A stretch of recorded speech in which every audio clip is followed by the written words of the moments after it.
American Craftsman podcast is sponsored by Hayfla. Hayfla offers a wide range of products and solutions for the woodworking and furniture making industries. From hinges and drawer slides to connectors and dowels, sandpaper, wood glue, shop carts, and everything in between. Exclusive product lines such as Lux LED lighting and Slido door hardware ensure that every project you create is built to last. Learn more at hayfla.com.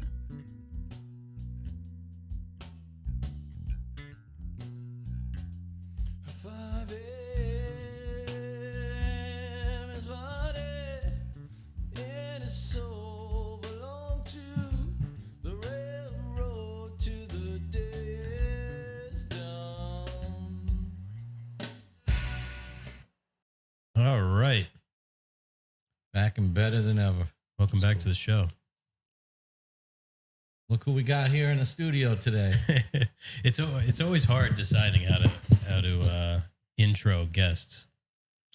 So we got the guys from NuDoors. Hey, what's up, guys? I'm Chris.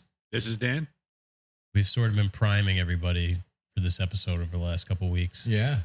You know, ever since you came down, Chris, we told people that you were coming. So, oh, cool. Yeah, everybody's expecting it. Nice. Oh, sweet. Yeah, we were listening to the past couple episodes over the past few days, just seeing who was on here recently and whatnot. And after I came here and brought you guys stuff, it was like, and I saw this cool ass room.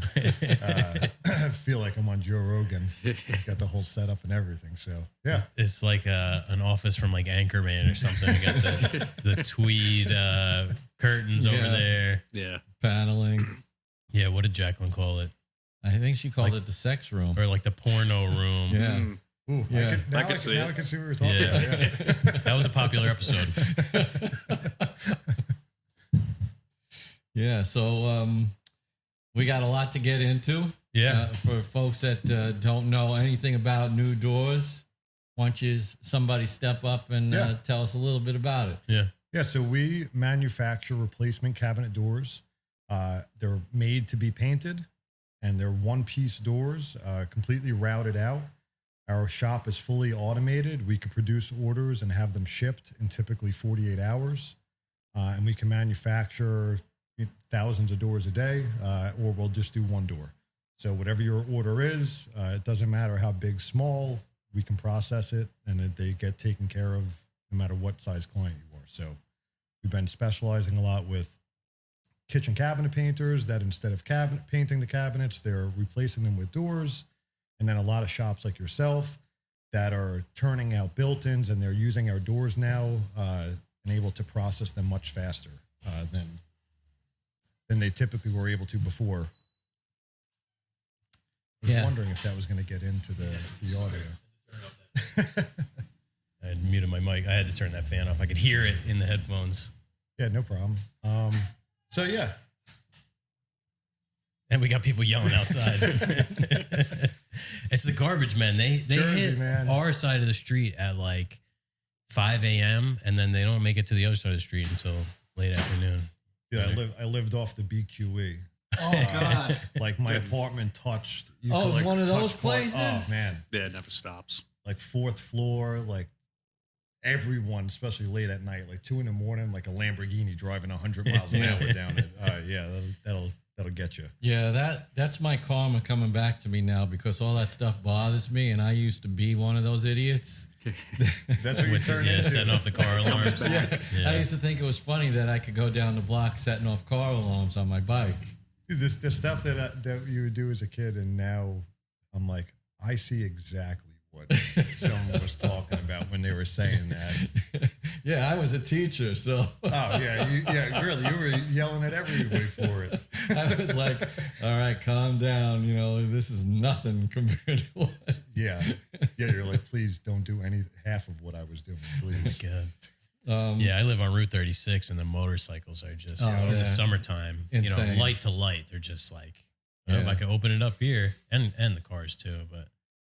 I had a street bike, and that's what you do with it. Yeah, it's just like, that's what it's made green for. light, drive as fast as you can. Mm-hmm. Open highway, as fast as I possibly could go, and make it as loud as possible. Yeah. What'd you ride? I had a Gixxer 600. Yeah. I was the typical Staten Island, white BMW and Gixxer. Oh, did you go to Surf Club? Oh, dude, Surf Club. I worked at Surf Club. Oh, did you? Yeah, the Sunday Jam. Oh, you kicked me out a couple So times. you guys were jammers. We called you guys jammers. Yeah, dude, we were talking on the way up here. We're like about DJs and all these places, and I'm just like, man, thank God I'm not doing that anymore. Mm-hmm. I worked at Karma in Seaside too. Ah, jeez. Oh. Hey, so you got nothing. Yeah. You can't say anything to us. You were hanging out in the mix with it at the worst places. Oh yeah. They're not there no more. Yeah, you guys crossed paths for sure. Oh yeah, I'm sure. Especially if he was kicking people out. We were definitely. No, I didn't cook. I worked at the restaurant, but one Sunday there was like 13 overdoses at the Surf Club. Jesus, insane! Like one person actually died. Yeah, the Sundays there were just insane, absolutely insane. That's what New York, man. They come down to They get reckless. yeah. Mm-hmm. It's like you're let out of the zoo and you just go ballistic, and we would come down with like get-ups. You'd have your hair all done. We were just showing it the way here. It was like a costume. I didn't think of it at the time, like you were saying before. Oh my God! All the sweatbands and tank tops with the sweatbands, and lucky that they didn't have everything documented the way they do now. Yeah. And it was like the early and mid 2000s, so it was like the fashion was, looking back, was so bad. Oh, it was absolutely terrible. Like I said, we were looking at videos on the way here of just like other. We were just talking about this, and he's pulling it up, and I'm just like, wow, what was I thinking? Let me untag myself from those Facebook posts. I don't even want to say I was friends with those kids there also that might be involved with pictures that happen. It's like, oh, you hung with that type of guy? Oh man.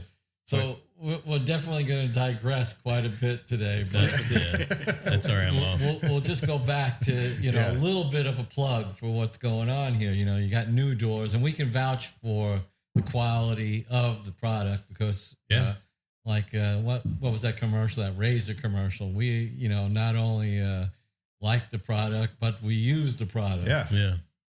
Yeah. No. We kind of got into it because prior to us, right now, we just strictly manufacture doors. We don't do anything else there. We specialized in that and took it to its fullest and are still trying to do so.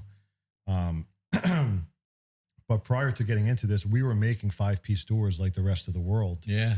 And once pigmented lacquer became a thing, which really was kind of like in the recent past 5 years or so, all the problems of pigmented lacquer on wood started to show, especially on cabinet doors. There's expansion between wood that happens no matter what. And it doesn't matter if it's a brand new door, especially if you're refinishing old cabinets.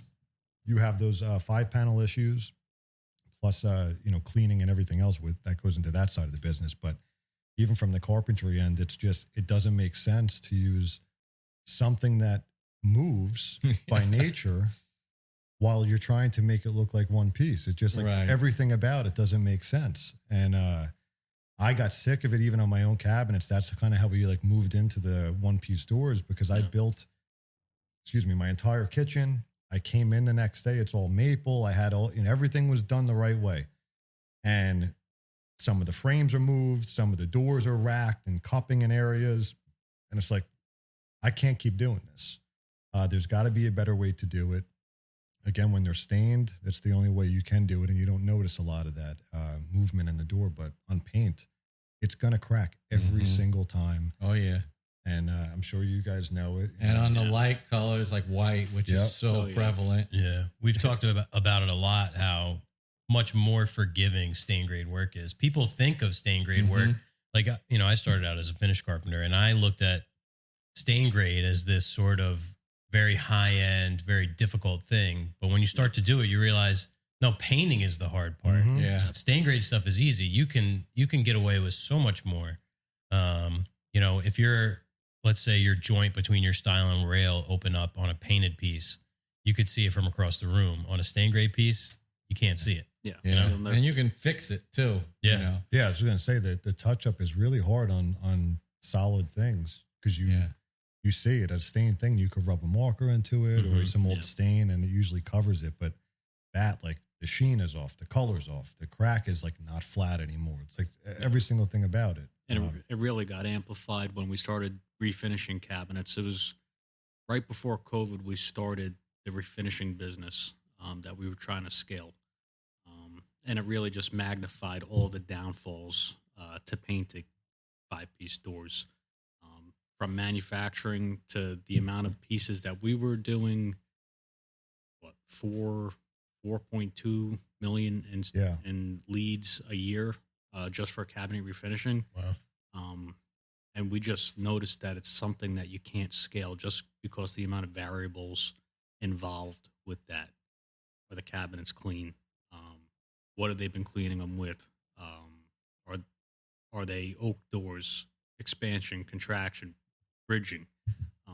Pretty Just much. even someone that had, there's people that you're not thinking like they have a coffee maker on their island or a candle, or all that seeps into the end grain on wood or gets through the finish because this person's been cleaning their house with bleach or whatever on the doors that all wore it down. And now all this, everything in the air seeped in and you're trying to paint over it.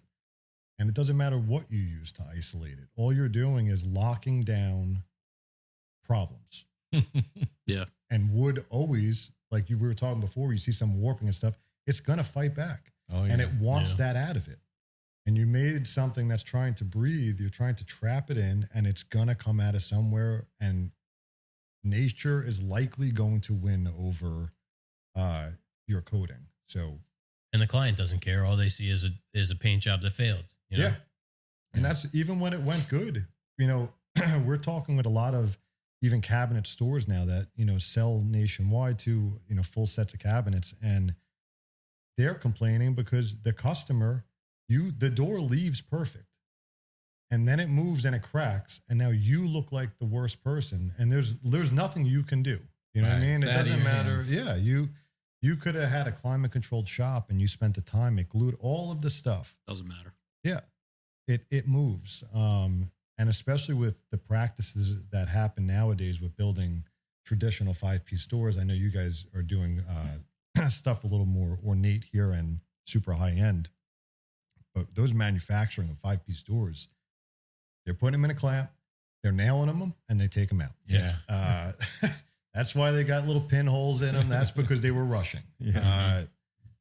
Period. They can't let them sit in there for 24 hours where, you know, you typically would want to do on a traditional glue up. But even with that, again, the wood moves. So, even if you just sand too soon, you know, you're going to end up with valleys in your joints because you sanded this swollen wood. You know, it's swollen with the moisture of the glue. You're going to sand it down, and then, you know, you end up with these hollow sections on your door. Yep. We do everything. I mean, we process all of our lumber, we mill it, oversize, sticker it, go back, rejoint it, replane it, and still, I mean, nothing's ever really perfect.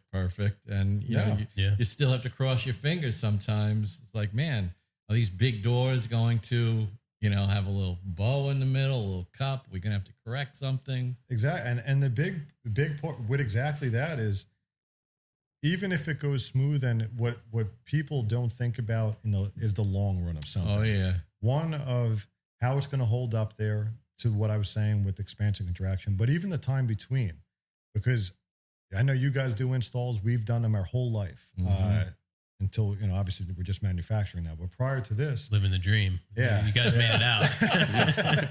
They are living the dream. No more installs. Oh, man. Yeah, dude, that was the greatest moment of my life, not being able to do that anymore. For real. Said we were installing Manhattan, like the worst of the worst. But I know you guys know the deal with that. But, you know, a guy drops a door, or you get there and the door's the wrong size. Think about the time that it takes you to remake one door. Oh, yeah. You can order from us, and a recut comes to you in 24 or 48 hours. Oh, yeah, we can attest to that. Yeah. Well, yeah, we said it on the podcast. You know, I ordered those doors at like 10 a.m. on a Monday, and then you called me at like 8 a.m. Tuesday. You're like, hey, your doors are ready. Yeah, thanks, man. Yeah, we try to it's been the hardest thing I've ever done, honestly. I've owned a lot of different businesses and tons of stuff with this industry in itself. But Scaling something to be repeated every single time is 10 times harder, because once you realize the process is wrong, and it could be just in something simple as we were talking before, where be the wrong sandpaper, we got to get rid of it, and we can never do it again. And from that exact instant, because we need to be teaching people how to do this, that can then turn into automation through machinery. And you can't understand the automation of machinery you need without knowing the processes. And those processes have to be exact every single time, no matter what.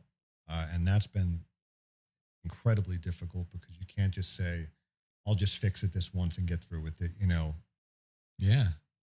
It's creating bad habits and bad systems. Yeah. Yeah. And when your whole business is a system, which it should be, any business, no matter what you're doing.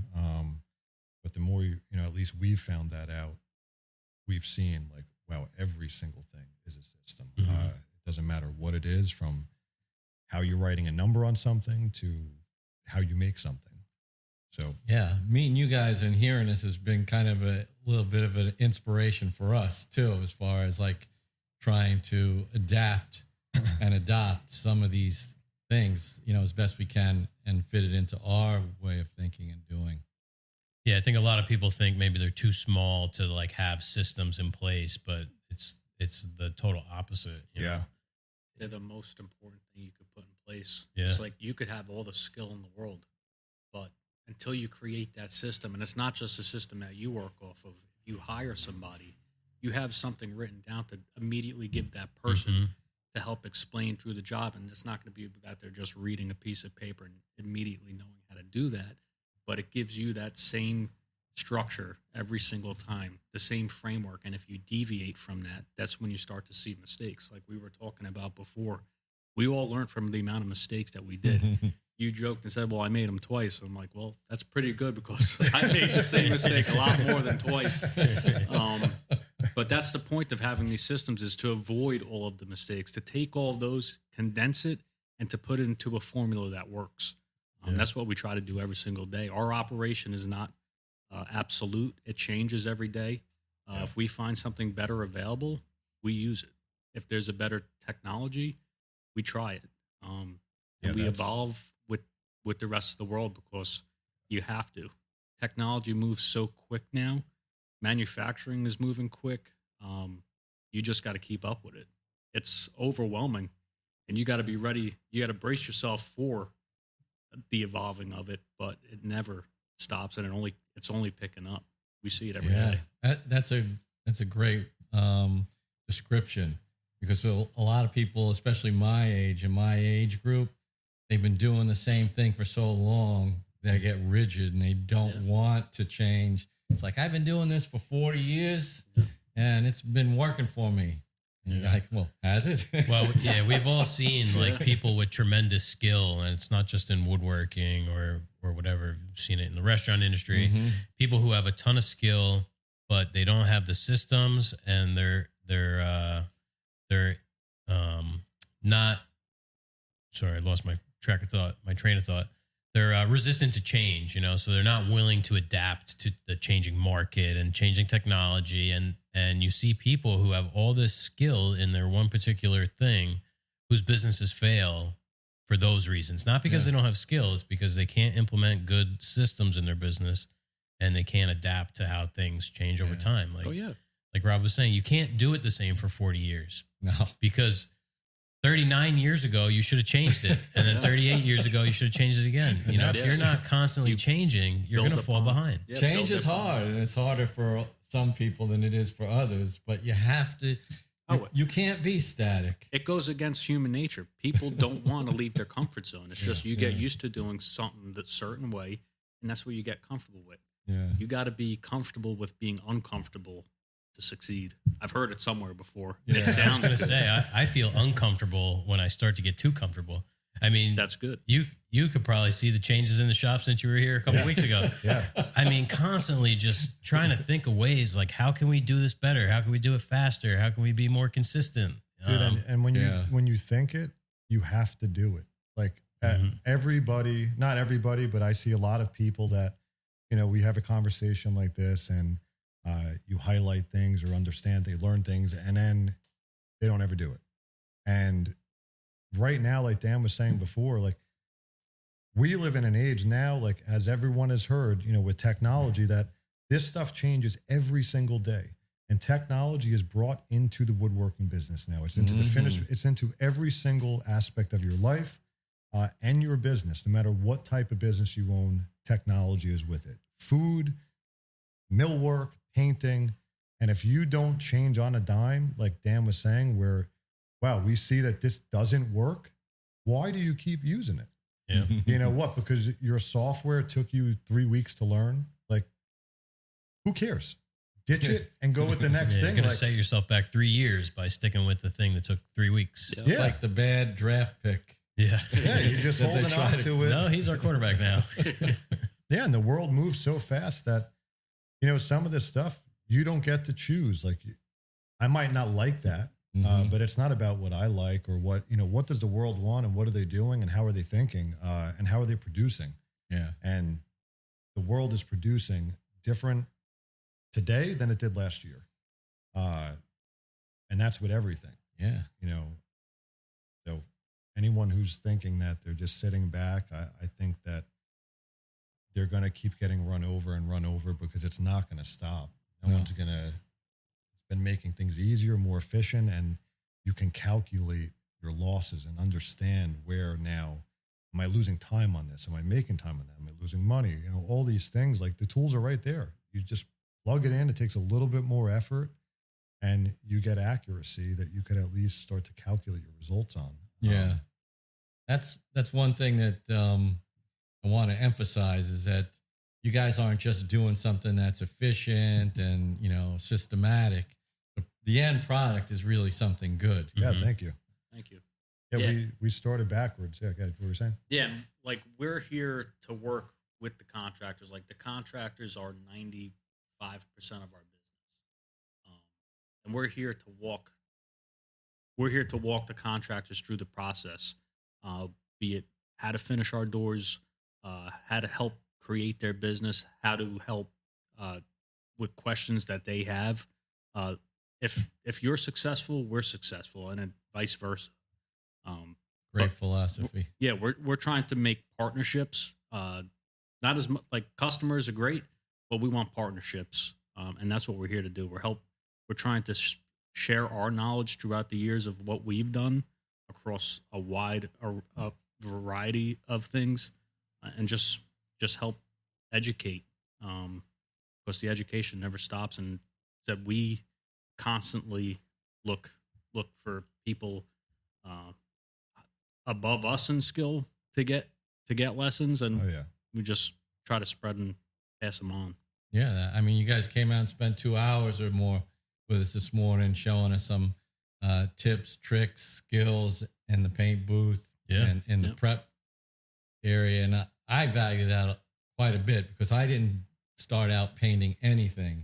For 10, 12 years, I didn't paint a single thing. I did all stuff that I just knew how to do. I worked by myself, and I thought, well, I don't have the facility to paint. I'm just going to do all, oil finish because that's something I could do by hand.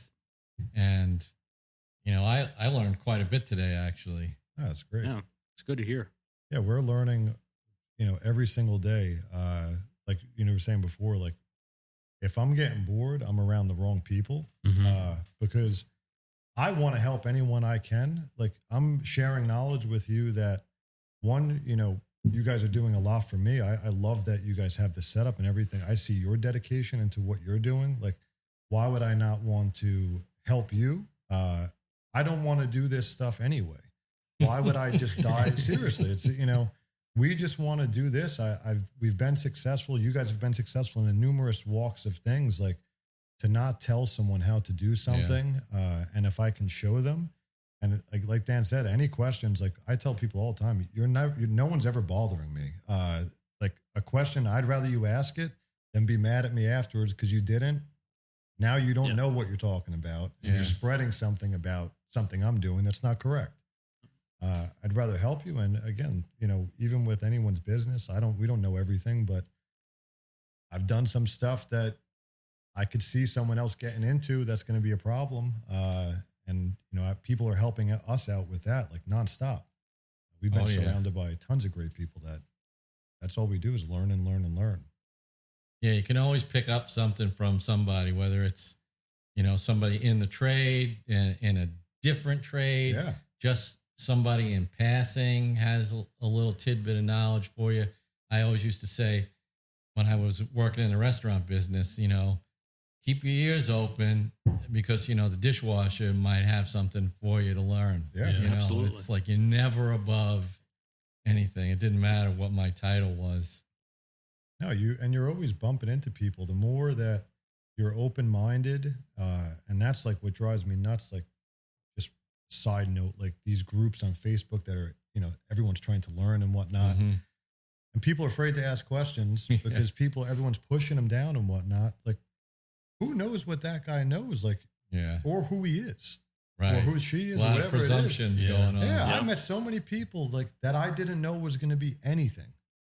That turned into years later is like, man, that's how you can make it. You know what I mean? It always is that one person, and discredit somebody or whatnot. It's nuts. I mean, we're guilty of being totally naive to certain things, and some things we know I'd say we're whatever experts at, and then some things that you might think, like painting, you might think is common knowledge. We have no idea. Yeah.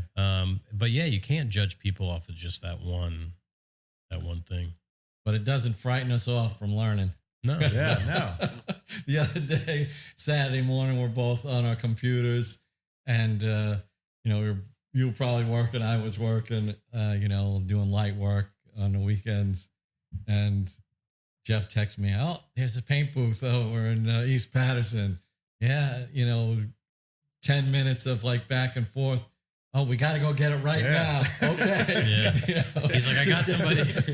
It's pending pickup today, but if it doesn't work out, I'm like, what if I come right now? Yeah. So we went from, no paint booth or anything like that to like just talking about needing something to just jumping in head first, and picked up like a bucket of sheet metal and and you guys made it happen. It's here, it's set up, and we're spraying in it. Like, that's legit. Yeah, and that's how, dude. We started this, the NuDoors itself, like, I guess officially, about, or I guess our whole business, changed. We have another business on the side of this, but we had all traditional woodworking machinery. Like I said, we were doing these 5-piece doors and tons of other stuff. Me and Dan were sitting drinking a beer at the shop after work and going over like, man, every single time someone's slipping with something, and now that maybe that piece of wood is at a square, like making doors especially, like who usually you don't have enough of the same material that you really want to be just like cutting an extra style and rail and extra, just like on the side. So you don't, or you make one and then something happens as the guy runs it through the joiner. Now it's at a square. So those kind of issues kept happening to us, or was going through a table saw, and it's like, whatever it is, it's like, why don't we just sell all this stuff and go automated? That's a crazy story. Yeah. And we sold that week. I swear to you, you could look it up, but everything was gone. That's crazy. You have anything good? We missed out on that auction. We still got you want a table saw? That's our last. We have a Powermatic that we're we're saw stop guys. Yeah, dude, I don't blame you. It is way safer. But for us, this table saw, what selling all the stuff did is it pushed us into, I'm, like we said before, I'm 100% in when I do something. There's no I'll think about it. Like, someone's going to pass you when that happens. And if I believe enough in myself, and we have industry knowledge from tons of people over the years, and, we went for it, put 100%, we still are, and, branding and expanding with that. But the tools started to, from what we were trying to do, turned into a crutch. And our table saw now, that's why we're selling it. If you're cutting something on the table saw in our shop, it's because you messed something up. Yeah. And if you made a mistake, if you made a mistake, we want it fixed now on the computer so that it never happens again. So that's why the table saw is going. Outside of that, everything in our shop is completely, pretty much automated to where we could, to a degree. So. Yeah. So tell us a little bit more about the origin story, how you guys met, and all that kind of thing. Yeah. So, me and Dan, going back, a long time.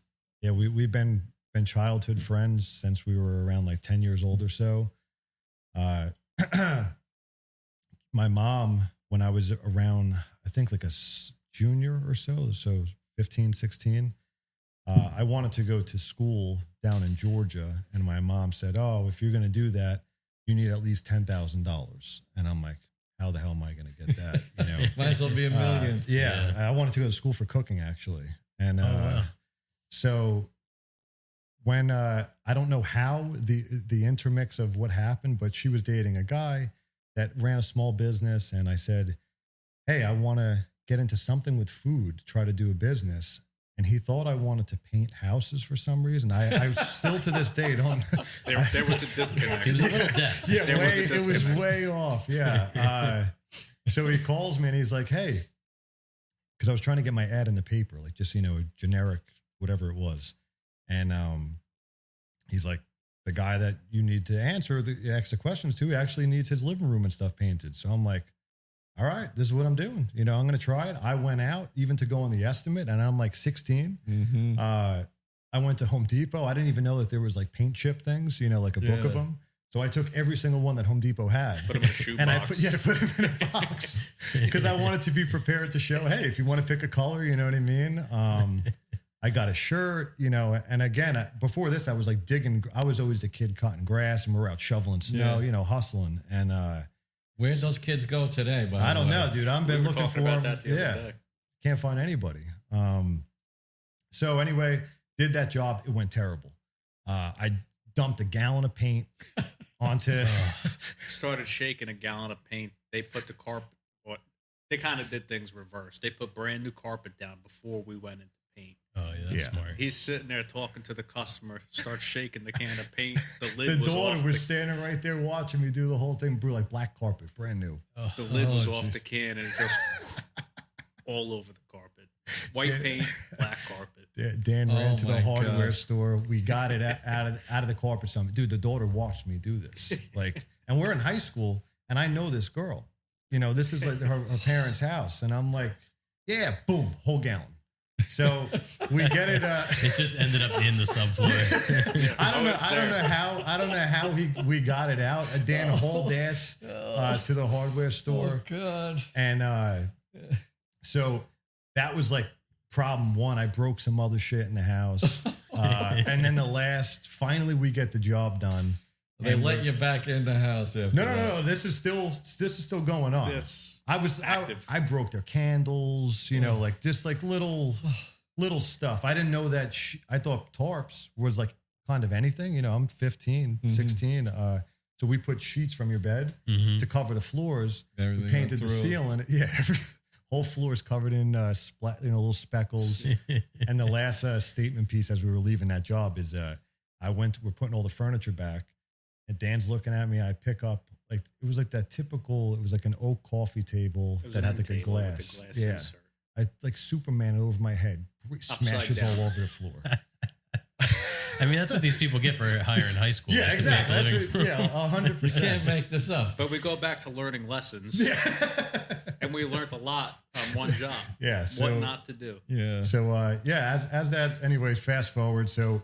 I took the $80 that we made from that job. They paid you. Yeah, they paid me. That was the profit, $80? Yeah, it was $80. I went to Staples. They sold these kits that were make your own magnets for your car. I had a 1994. I couldn't drive actually for a while. Dan would. We had Nextels, and we would talk. I was still in high school, and Dan graduated early. Yeah. But we had a Toyota Tercel. It was like 5 different colors, homemade magnets. And we took the $85, put it into the newspaper that guy that I painted his house showed me how to do. Started, getting some jobs. And by the end of high school, we were painting commercial work. I was still in high school. Dan was out. We had probably 6 to 8 guys working, painting new construction, commercial new construction, repaints of houses. We were messing stuff up left and right. You know what I mean? By no means were we professionals at all.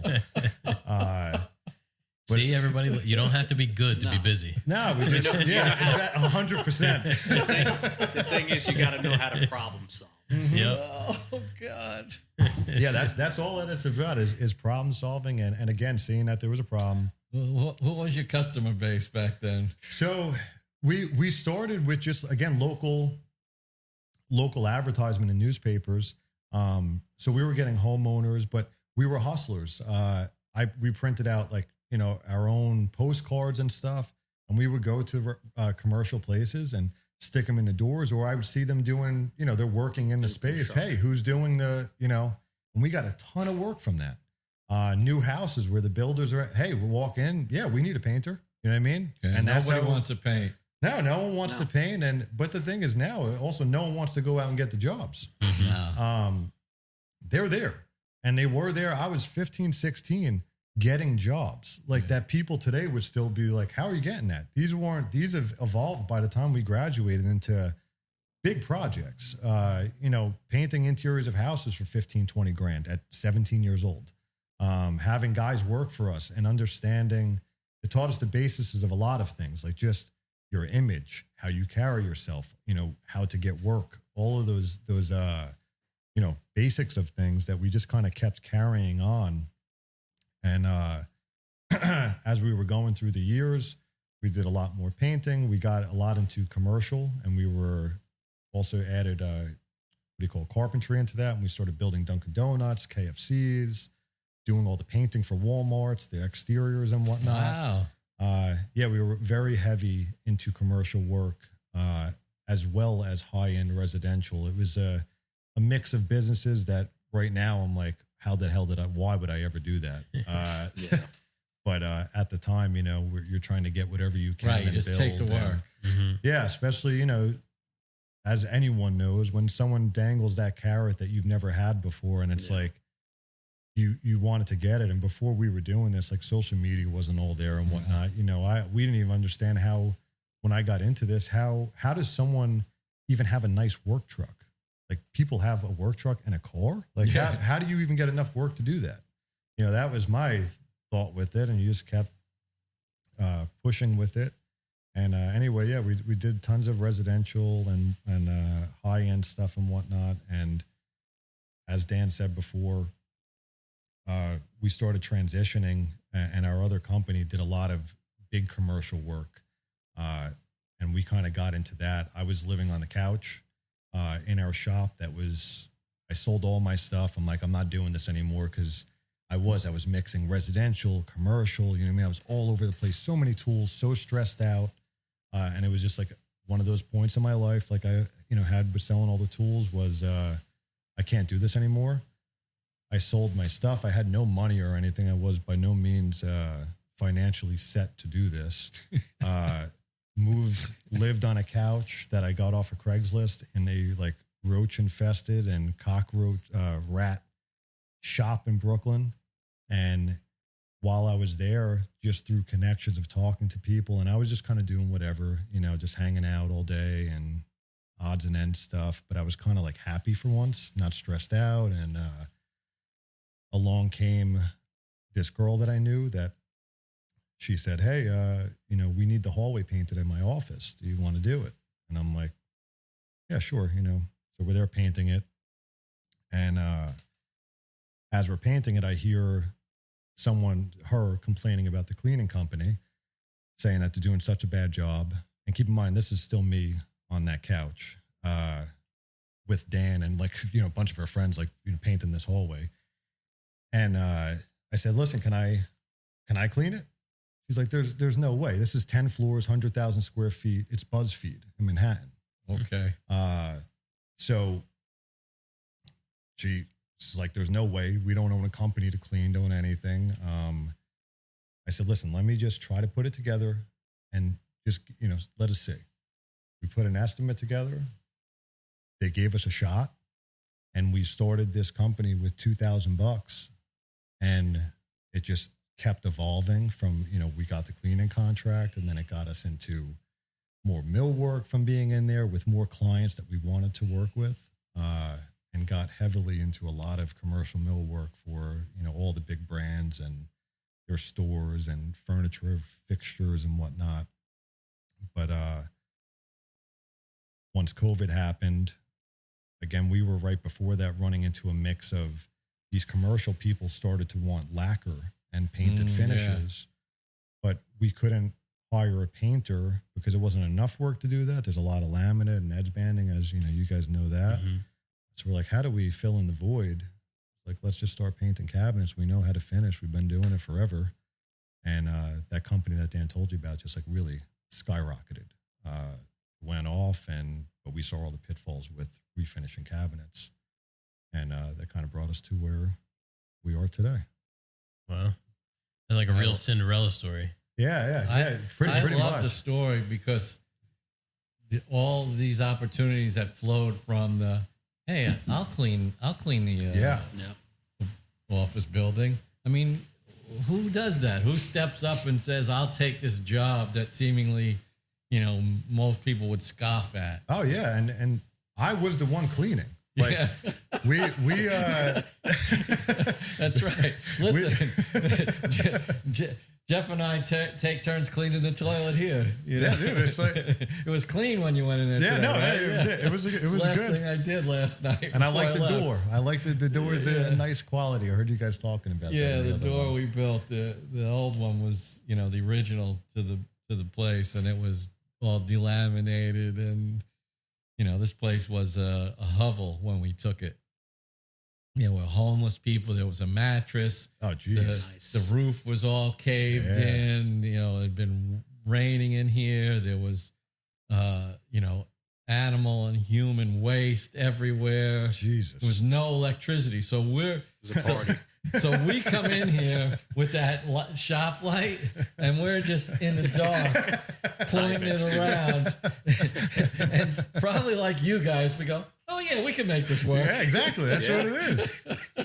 Yeah, walking in, you'd never know. Yeah. No, it doesn't look like that. You guys definitely put a ton of work into it. So, we came in and, we had them, they had to put a new roof on. The owner of the building put a new roof on, and they took all the garbage out.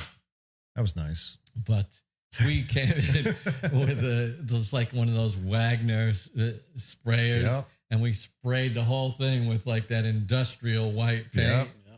We did the same thing at the old job. Yeah. Yeah. No, that was step number one. No, but exactly. Yeah, you guys saw it. And, most people want to, and who doesn't, but everyone wants to start on top. Right. You want the ideal situation. Yeah. Exist. Jeff, I was telling him about how we came in here with our little searchlight, and this place was that Makita light. Yeah, was such a wreck, and we just, somehow we look at each other and go, "Oh yeah, this will work." Oh yeah. It was just like raining into the shop. I had to close the doors. I'm like, is that rain? Oh man, it didn't look like it was raining through the window, but yeah, sure. I'm all right. I got back to school night. I wanted to ask one thing, and then I wanted to get into like asking about the machinery and stuff that you guys have. What's like you ship to anywhere in the lower 48? Yeah, we've shipped to every state. I don't think we've shipped to Alaska or Hawaii yet. Yeah, but we will. If there's somebody listening, we'll ship to you. Yeah, that's cool. Yeah, we've been. And we got asked in Puerto Rico. What? Yeah, Puerto Rico. Yeah, there's the barrier to entry for like buying doors online can be kind of hard to get through. And you guys, you could just go on the website, sign up for a account, and just order the doors. Yeah, that's the cool thing about it is like, we're located local to you guys. We're in New Jersey, but most of our clients are out of state. Mm-hmm. So we have a good client base here. It's just we're dealing with everywhere. How do people find you? Like, not like somebody that's listening, they go, that sounds like something I'm going to check out. Where do they go? NuDoors.com, NuDoors.com. Cool. And our site kind of explains a little bit about what we do. And then we have obviously our ordering system that you put the price in, you click what kind of door you want, and it gives you, you click what kind of door you want, put the size in, and it shoots out a price. And you can pick your finish, and we sell the doors unfinished, primed or painted. We also, if you get them painted, we sell the paint as well that matches the face frame. So everything is, one uniform look. That's something I really like about the website is that, like, so the job that we got the doors from you guys, I went in when I was bidding the job, I plugged in all the sizes, it spit out a number, I put my markup on it, and it's an easy way to bid the job. Then voila. When we get the job, I can just go back, make any changes to dimensions if I had to, and just order the doors. It's not like, we buy like 5-piece doors and stuff from Meridian. Well, I have to fill out a quote form. I have to submit the quote form. I got to wait, 24, 48, 36 hours. It's complicated. Yeah. They'll send it back. It's just time consuming. Anytime that I can go online and check pricing, it saves so much time. We love that. And people want quotes fast. Yeah. They don't want to wait 3-4 days. They want everything fast. Yeah. They want you to build custom work fast. It's just like you got to give the client what they want. You got to, adapt to what the customer needs are. And we tried to build everything the way that we thought would be the easiest for us to use. Like, and we take everybody's feedback and put that live. Like, if you said, hey, I like what you guys are doing, but this is kind of a pain in the ass. We take that and, we'll change that for you. Like, we'll adapt everything with everybody's input. Yeah, it's pretty cool. One thing I'll say, obviously we've only ordered once from you guys, but something that we like is you delivered the doors so that we could meet and everything. Like having a local delivery. I don't know if there's a demand for it, but to have the ability to receive deliveries just via like a truck delivery. Yeah. For us, it saves a lot of time breaking down boxes and unpacking and even if it was the same price as having it shipped through FedEx or whatever, that's a big value to us. And I think maybe other people as well. Yeah, there's been a mix of, I guess, how we started even shipping the way that we did, because what was happening is your traditional way that most places are shipping doors is via pallet, crate. So most shops don't have a forklift. So now you're having to pay a tailgate service, which is usually around $130, $150. And now you have to do something with this pallet. Yeah. The driver doesn't want to lug it too far on that pallet.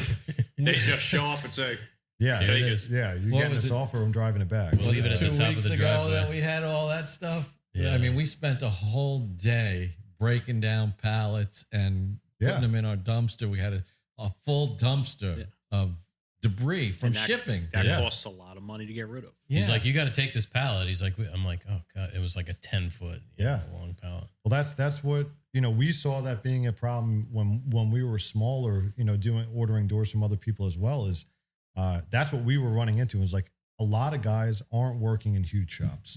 They're in their backyard, they're in their garage, or maybe they don't have a shop at all, like these painters, and they work out of their house. How can you take an order like that and really cut down on it? Because it saves on one thing, yes. Like you said, unpacking the boxes. You guys are different and a little closer to us, but the rest of the country, unpacking the boxes.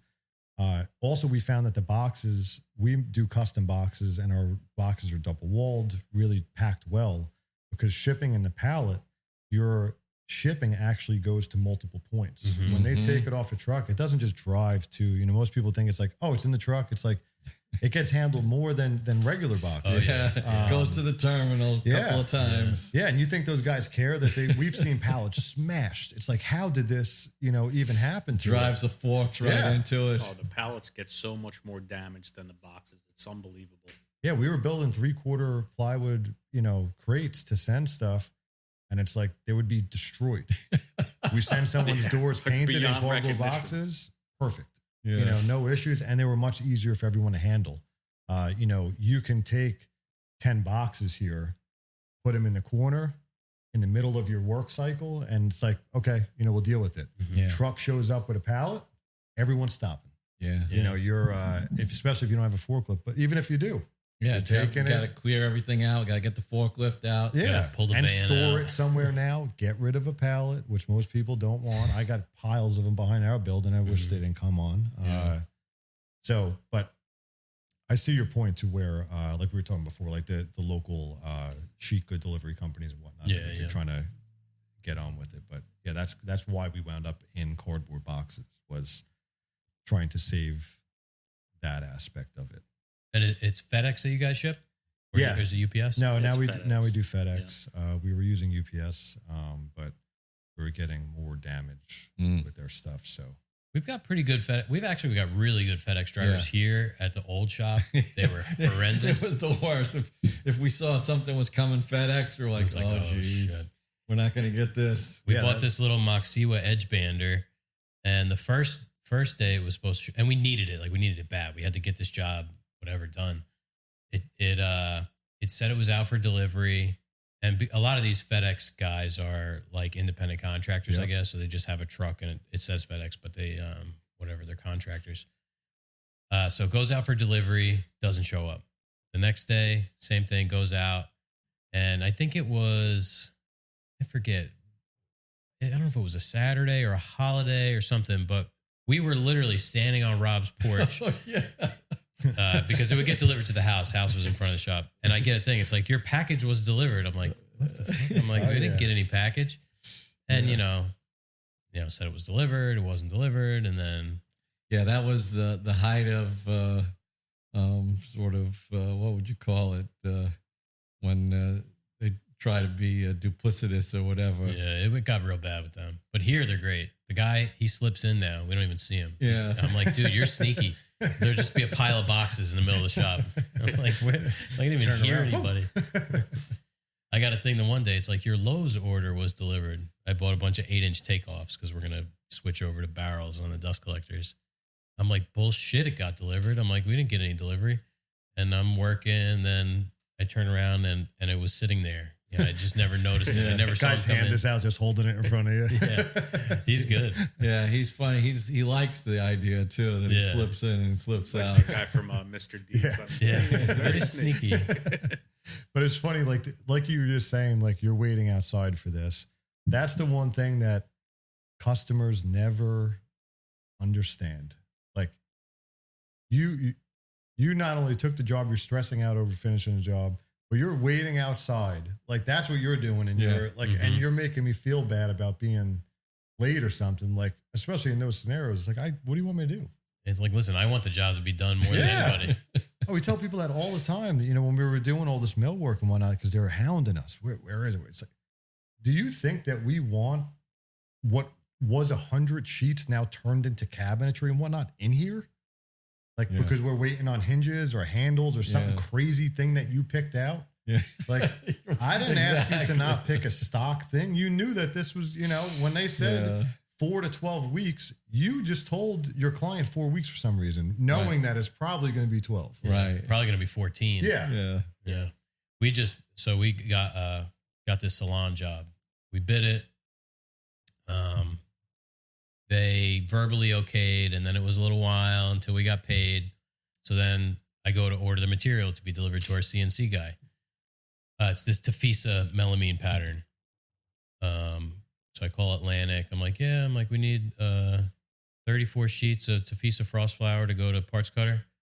We're only showing 17 sheets, and those are in Long Island. And that's like, people don't think about these things. You drug your feet for 2 weeks. Now there's only 17 sheets. Yeah. Not my fault. So now we got to change the plan. Either you're going to have to wait 3 to 4 weeks for more to come in, or we ended up going all white on the insides and just using that for the outsides. But then, makes it more complicated for our CNC guy. Makes it more complicated. Maybe not for him. For him, it's just whatever, but makes it more complicated for us. We got to, make sure that everything is in order. We got 2 different materials now. You can't flip things now. And it makes it all. And plus, you had to spend the time figuring out an alternative. Yeah, I called everybody who was a Tafisa dealer, and obviously nobody had it. But yeah. This is all the stuff, as you guys know, that goes on behind the scenes. Yeah, that the customers, not only don't they know, they don't care. Nope. It's our job to figure it out. That's as Dan was saying, it's a customer driven business. We're here to make the customer happy, and Jeff and I both come from high-end food service backgrounds where that's part of our DNA. Yep. You know, it's sort of like, yes. Yeah. And then you grumble in the kitchen, you know. Yeah. Right? You do your grumbling away from the customer. When you're having your shift drink afterwards, Yeah. you let it all out. Yeah, that's always it's always so hard to say no, and everyone always says it's the hardest thing, and it really is. Like, especially when you're the one that drives you making money. Like, oh yeah, man, all right. Well, especially if you're hurting too, you know, it's hard to pass up a job. Yeah, it is. There's the job that because you don't think there's going to be one behind it. Yeah, right. If I don't say yes to this one, is there going to be another one? Yeah, And right. Then we you end made up it like us. today. We had 11 jobs running simultaneously. It's like we should have said no to a couple of these. Yeah. But you always think that's the last one until the next. Yeah, Like, yeah. And it always looks that way until like, you know, a couple of days before the bank account runs dry. And then it's like Just 3 more miraculous, jobs. yeah. Well, they say, you know, most people quit right before you're about to succeed. And it's true. Like when you live on the edge like that, whether you want to or not, you know, you see that more and more. It's like, wow, damn, that is true. You know, you gotta be uncomfortable to. There were a couple of times we were beating bushes for any kind of job. I mean, we're like, we got to install this job today because the lease payment is due tomorrow. We got to collect final payment. Yeah. Or we just start making phone calls. Remember so-and-so that called, you know, get on the phone. Call. Yeah. Did you call so-and-so? Did you email so-and-so? Remember when we said we couldn't do it for that price? Yeah. We're having a sale. It happened to be, it's the 54 days before Labor Day sale that we're about to have over here. Yeah. Yeah. But it's true. It makes you, you know, think in different ways when you put yourself in that situation, act more aggressive, which in the true nature of any business, you know, you've heard from anybody is you have to be aggressive. You have to be forceful and try to just get whatever you can. And I think like right now you're seeing a huge, I'm sure you see a lot of guys online. And I follow all these forums and stuff. That's why I always talk about it. But you see the network of what these guys are talking about. And a lot of them are saying that they need work. How do I get work? Because my opinion as to what I think happened is that when the COVID started happening, you had a lot of guys that saw their boss making a lot of money and that was such an influx of work. So they quit and started their own thing. You have guys some of those guys knew what they're doing. And then you have guys that didn't know what they were doing. Saw that. And that's, you know, they're out there. But what no one understood that started the business during COVID, especially in this industry, particularly this industry, is you started in a boom. And they never understood and were taught the fundamentals of starting something. You know, like what you're saying, like calling people, like you don't even know what to do. You know what I mean? Like you don't know that you need a business card. You don't just know waiting that for the phone to ring. Yeah, because they didn't have to start. You know, you just took whatever you learned from somebody else, whether these guys that started and only worked for a month and quit and went to work for somebody, or people that were working there a long time, thought that running a business was easy because they watched someone do it, have some skill. It's easy, all right. That's it. And you're dealing with people with either you can have.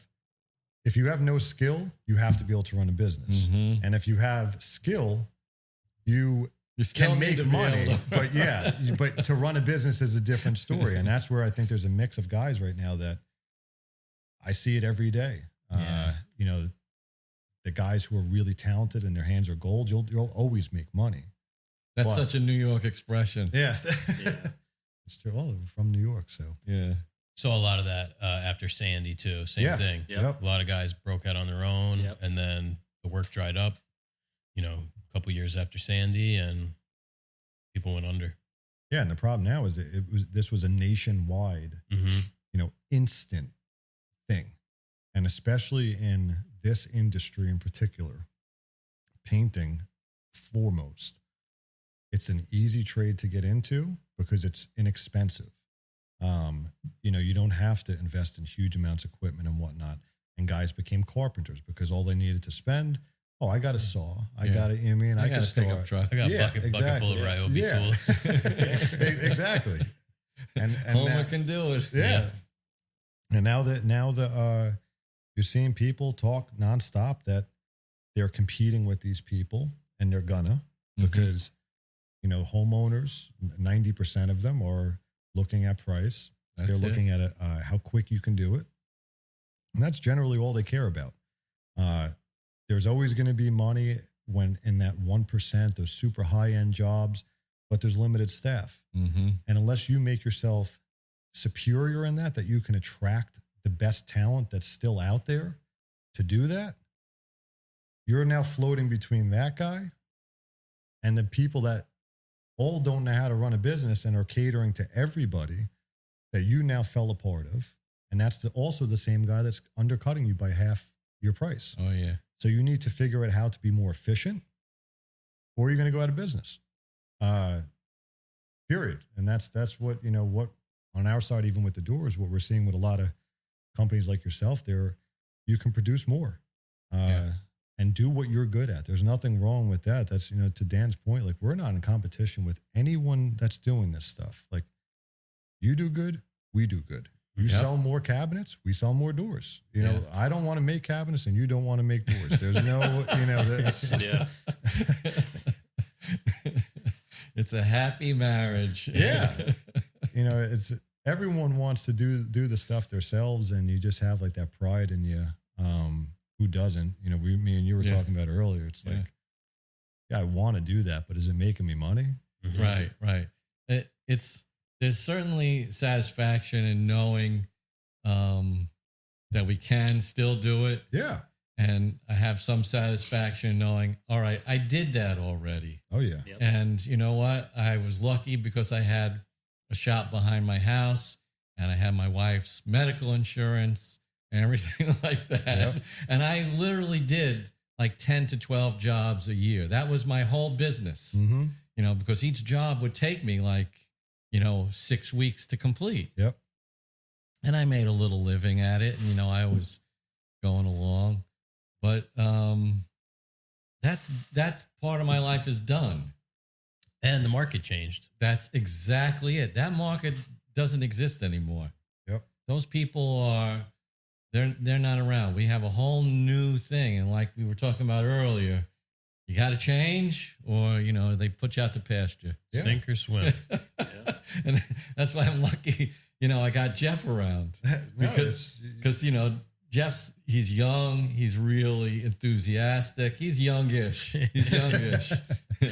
Compared to me, everybody's young, and he's more cutting edge, like I couldn't think of all these things to do on my own.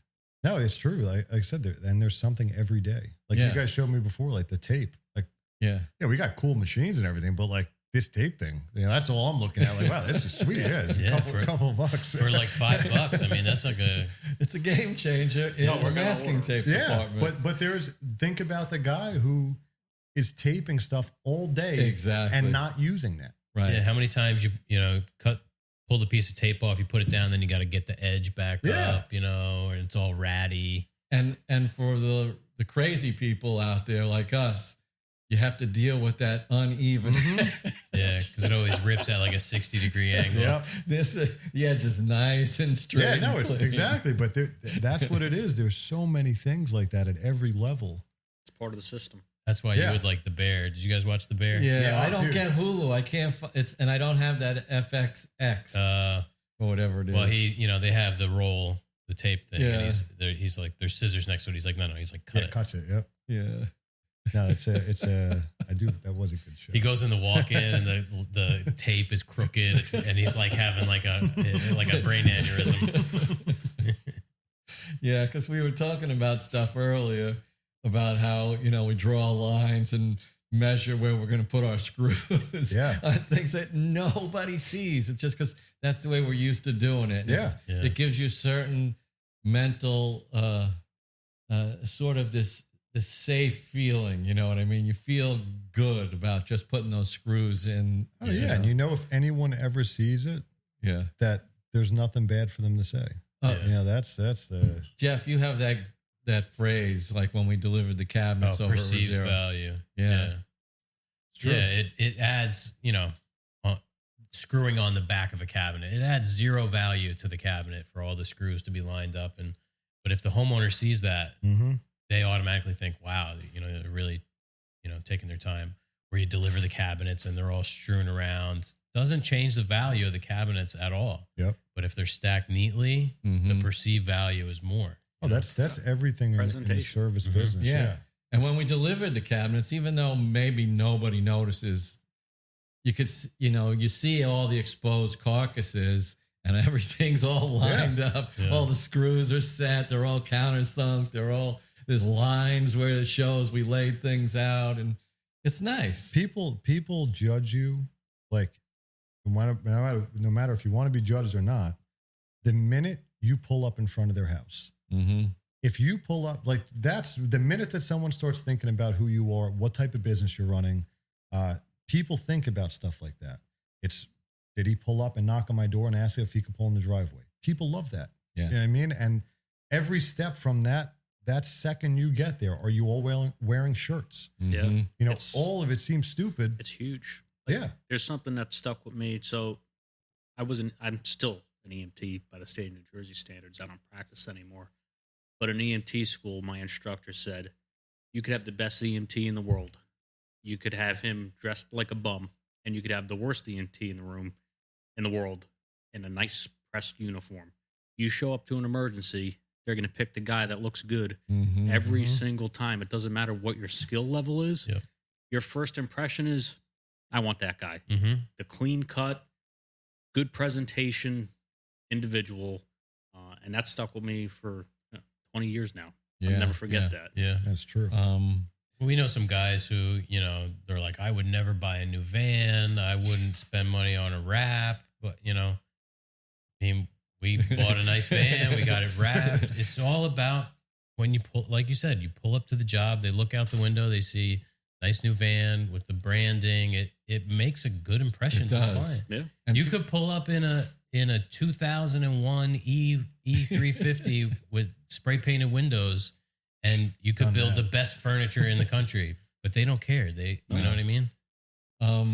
And going back to the kitchen job, we'd heard from other people that worked on the job how difficult the client was, and they didn't like this, they didn't like that.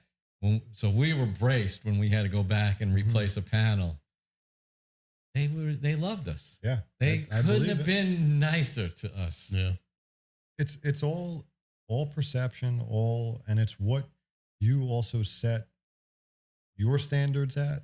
For them to think of you about that. They're not gonna look at certain things when you can make them look at something else. And when it's like you said, your image is perfect. And you walk into a house that you guys are working in, and the minute that the person pulled up, they see again a truck. They go inside.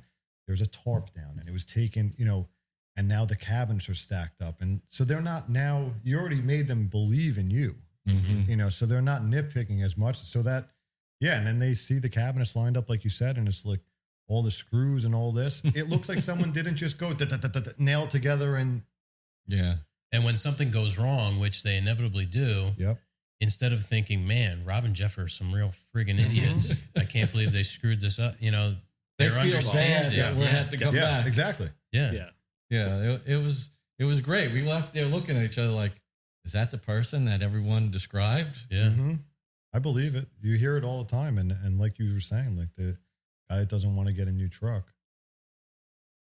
You have a new truck, and look at, Yeah, we're paying for it. Yeah. I mean, I wouldn't say, the secret to a good business is having a nice truck, but it's definitely part of it. Yeah. We talked about 100%. There's a great book by Tony Mello, Home Service Millionaire. It's a short book. Like anyone should read that book if you're working any type of service business, because he breaks all that stuff down. The guy's super successful. And everything he puts in there are like so many things that we practice in our own business along with other things, but he pushes that nonstop with the wrap, with the truck, and it's so true. And I've done that in so many different things. Like, look, when you go into a restaurant, you go into a restaurant and you see a dirty bathroom. People just now think it's a dirty restaurant. Yeah. You know what I mean? That's like just my wife's big on that. Yeah. Yeah. People think about that way with everything. Yeah. We get a lot of compliments on the van from other guys on the job when we show up. Yeah, it looks sweet. It sticks out. And it looks nice. That was like the outside of the shop. We leased the building. We don't own the building. The paint job was, it wasn't totally failing, but it was fine enough. But, we wanted to paint the building so that it looked nice. People drive by. When people come to the shop, it's just another one of those things. The better you can present yourself to the client. Yeah, we made the investment to do it. Yeah. And the neighbors are really great. Everybody that lives around us, they all come by, they stop in. Thank you so much. I mean, just that alone is worth having done it. Yeah. Again, it could be one of those things that you do that, the neighbors are happy, and who knows who someone knows. You know what I mean? Like, that's always exactly. what... You never know whose brother-in-law runs the company. Yeah. 100%. And like you said, it looks more presentable to your customers that are coming here or contractors, whoever it may be. And that says a huge number of things. And we feel more pride. Yeah, that's what I was going to say. Just your own intrinsic valuation of the whole thing. When you have nice stuff, you feel good about going to work and doing your job. And your guys, if when you have workers, they'll typically take care of your stuff nicely. Oh, yeah. When you have nice stuff. You start off with shitty stuff. Who's going to take care of something shitty? It's just me, you, I'm sure. It's we just could tell the way you it stories is. about places we've worked. And it's the same thing. People don't value it. And, even you start to, trying to sort of teach them the value of what they already have. Yeah. And I believe it. You see that it doesn't work. And so you kind of throw your hands in the air and go, all right. Yeah, whatever. What can I do? Why don't you guys tell us like a little bit about the machines that you're running at the shop? Like maybe walk through, an order comes in. How does it go into production? How's it produced and all that stuff? That's cool. Yeah. So, I mean, we're in the works right now. We're actually optimizing our space right now to actually take your online order, it go directly to our machinery, and it gets cut right away. So you'd input your order, a 12 by 24 door, input the order, it goes directly, converts it into a file, sending it to our machine that cuts the doors, and then we said it goes from there, goes into paint production, and we're rolling the jobs out like unfinished and primed within 48 hours. Yeah. Paint the doors taking a little longer. We're still doing those for the most part the old-fashioned way. It takes our automated spray line can spray 21 doors a minute, which is a lot. The thing is, if you're putting in a small order, we're not juicing that thing up to put 10 doors in. Yeah. If we're running a full production line, we'll put that in. Otherwise, we're shooting it by hand. Yeah, we run our primer through the flat line typically. So every day we kind of have a schedule that you prime everything. You're like, all right, 3 o'clock, we're going to fire up. Because they could do like they turn the room on typically around like 2 o'clock and can do a few hundred doors in like 20, 30 minutes. So give it for the nerds like us. Give us brands and model numbers. Yeah, of the we machines. like that. Yeah, so we run on our flatline system is we have a Maycore flatline with all Kremlin pumps. Our edge banding machine, we do slab doors and veneer and whatnot, but all that stuff is done on Homag edge banders that are all hot air applied. So you can do glue or hot air, which is pretty cool. For anyone that doesn't know that, you don't see any line in the glue when it's applied with hot air. Plus, it's also allowed in hospitals because no moisture can get between the edge banding and the surface. So does that come in pre-glued or?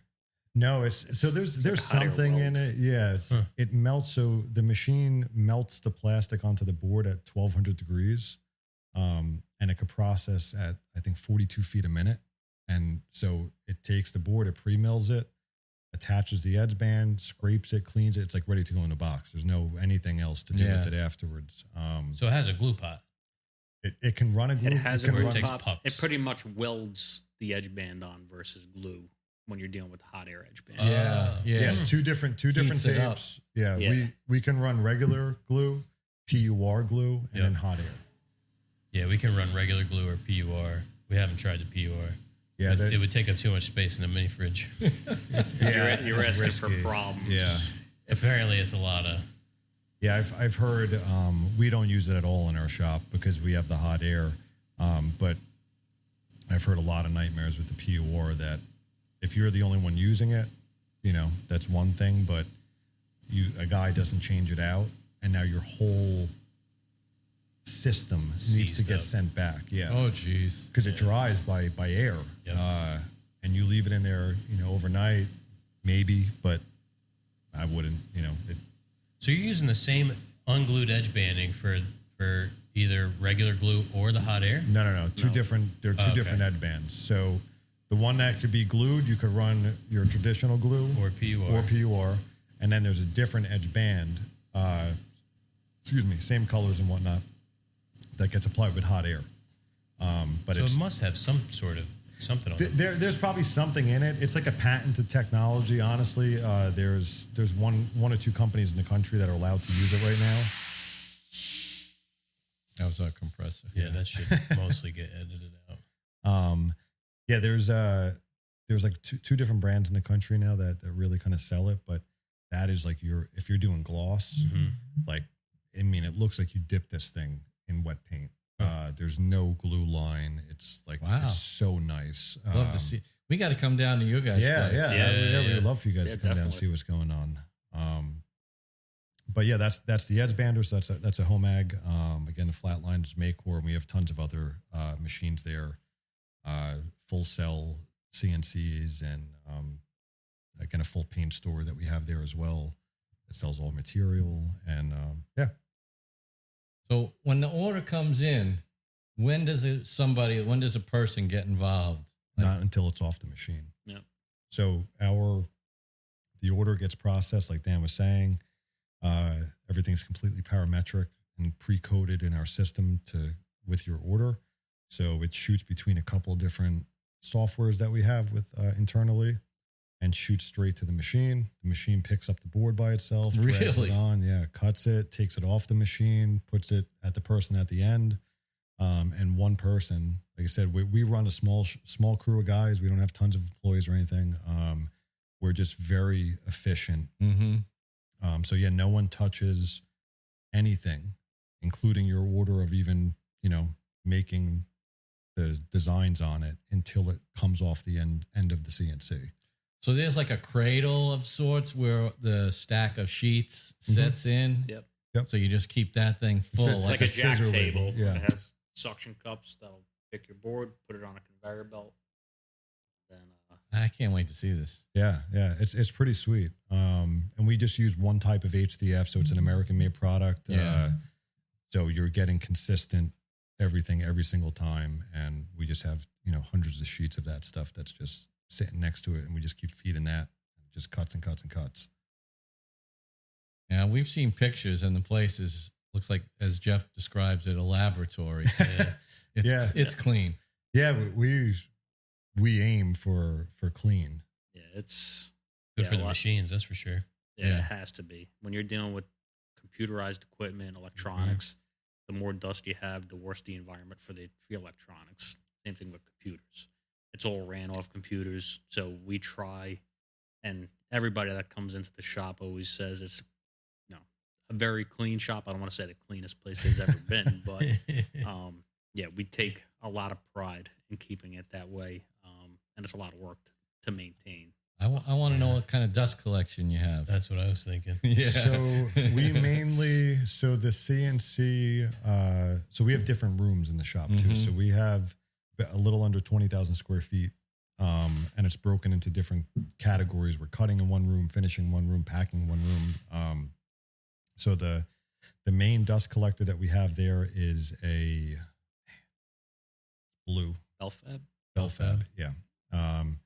It has, I don't know the exact model. It has 6 bags, 15. The largest one you could put indoors. Yeah, 15 horse, I think. Mm-hmm. The most impressive thing that I think we have at the shop that's like a random thing is the compressor. Is it a screw compressor? Yeah, it's a screw air, 60 horsepower, I think. It's a big boy. Yeah, 50 or 60 horsepower, 250 gallon holding tank. Oh, wow. A full dryer. Not something that we were intending to buy. By the way, you need this. Shit. That's like when we got the Edgebander. Same story here, just on a smaller scale. How much electricity you have down there? We have 1,000 amps. Wow. Yeah. We have 400, and sometimes it's like, man, I wish we had some more. Yeah, it's a crazy amount of electric that we got fortunate with the building that we were in. They actually were producing medical plastic in it prior. So we have a lot of cool features. Like the room that we finish in it cost $1.4 million to fit out this room. It's a legit clean room.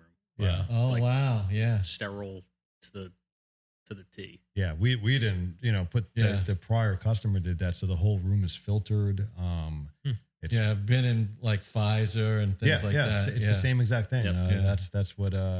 That's our finish room in there. And that's, again, we keep it as clean as we possibly can, but it's a pretty sweet setup with that. Yeah. Wow. So you have any like small, like what's hooked up to the CNCs? Is that the bell? Yeah. So we have the bell fab on the big CNC, and then there's a 5x10 in there that's hooked up to a 7.5 horsepower dust collector. I forget the name. Yeah, I forgot the name of it. All bag style? Yeah, they're all bags. We're looking into, like we were saying before, we're constantly adapting to, and that's been our biggest, like, some of these they're huge machines. It takes a lot of money to even move them and whatnot, but we've been moving stuff nonstop, trying to get like a good situated system, because we really do want like an outdoor collection. But I'm glad that we didn't buy one right now, because we were constantly moving stuff. All the piping can be costly. Time consuming. That's why we still have a hodgepodge, because it's like we can't commit to one setup. Yeah, and every time you move it, and people think that you can just go buy a machine and like that's it. We learned that lesson too. And the bigger you keep going with it, like it just gets more complicated, more expensive. Like and it's like you got to figure it out too. It's not like they come in and say, okay, you need this, this, this, and this. It's just like when the machine gets delivered, it's like, oh, you don't have this? Yeah, nobody told me I need it. Oh yeah, trying to get like the specs and everything, and then our Edgebander is made in Spain, so there was like some translation issues with dust compressor. It was like, oh yeah, you need like 4 CFM. I'm like, oh okay, only 4 CFM shows up. It's like thing is just shutting down because we only have 7 CFM. It's actually like 17 CFM is what you need. Yep, that's the constant. You learn it as you keep going, and it's the problem is the bigger that you keep going with it, at least that we're running into or have run into, is you can ask questions because what you're doing is relative. You know what I mean? Like there's someone to ask that question to.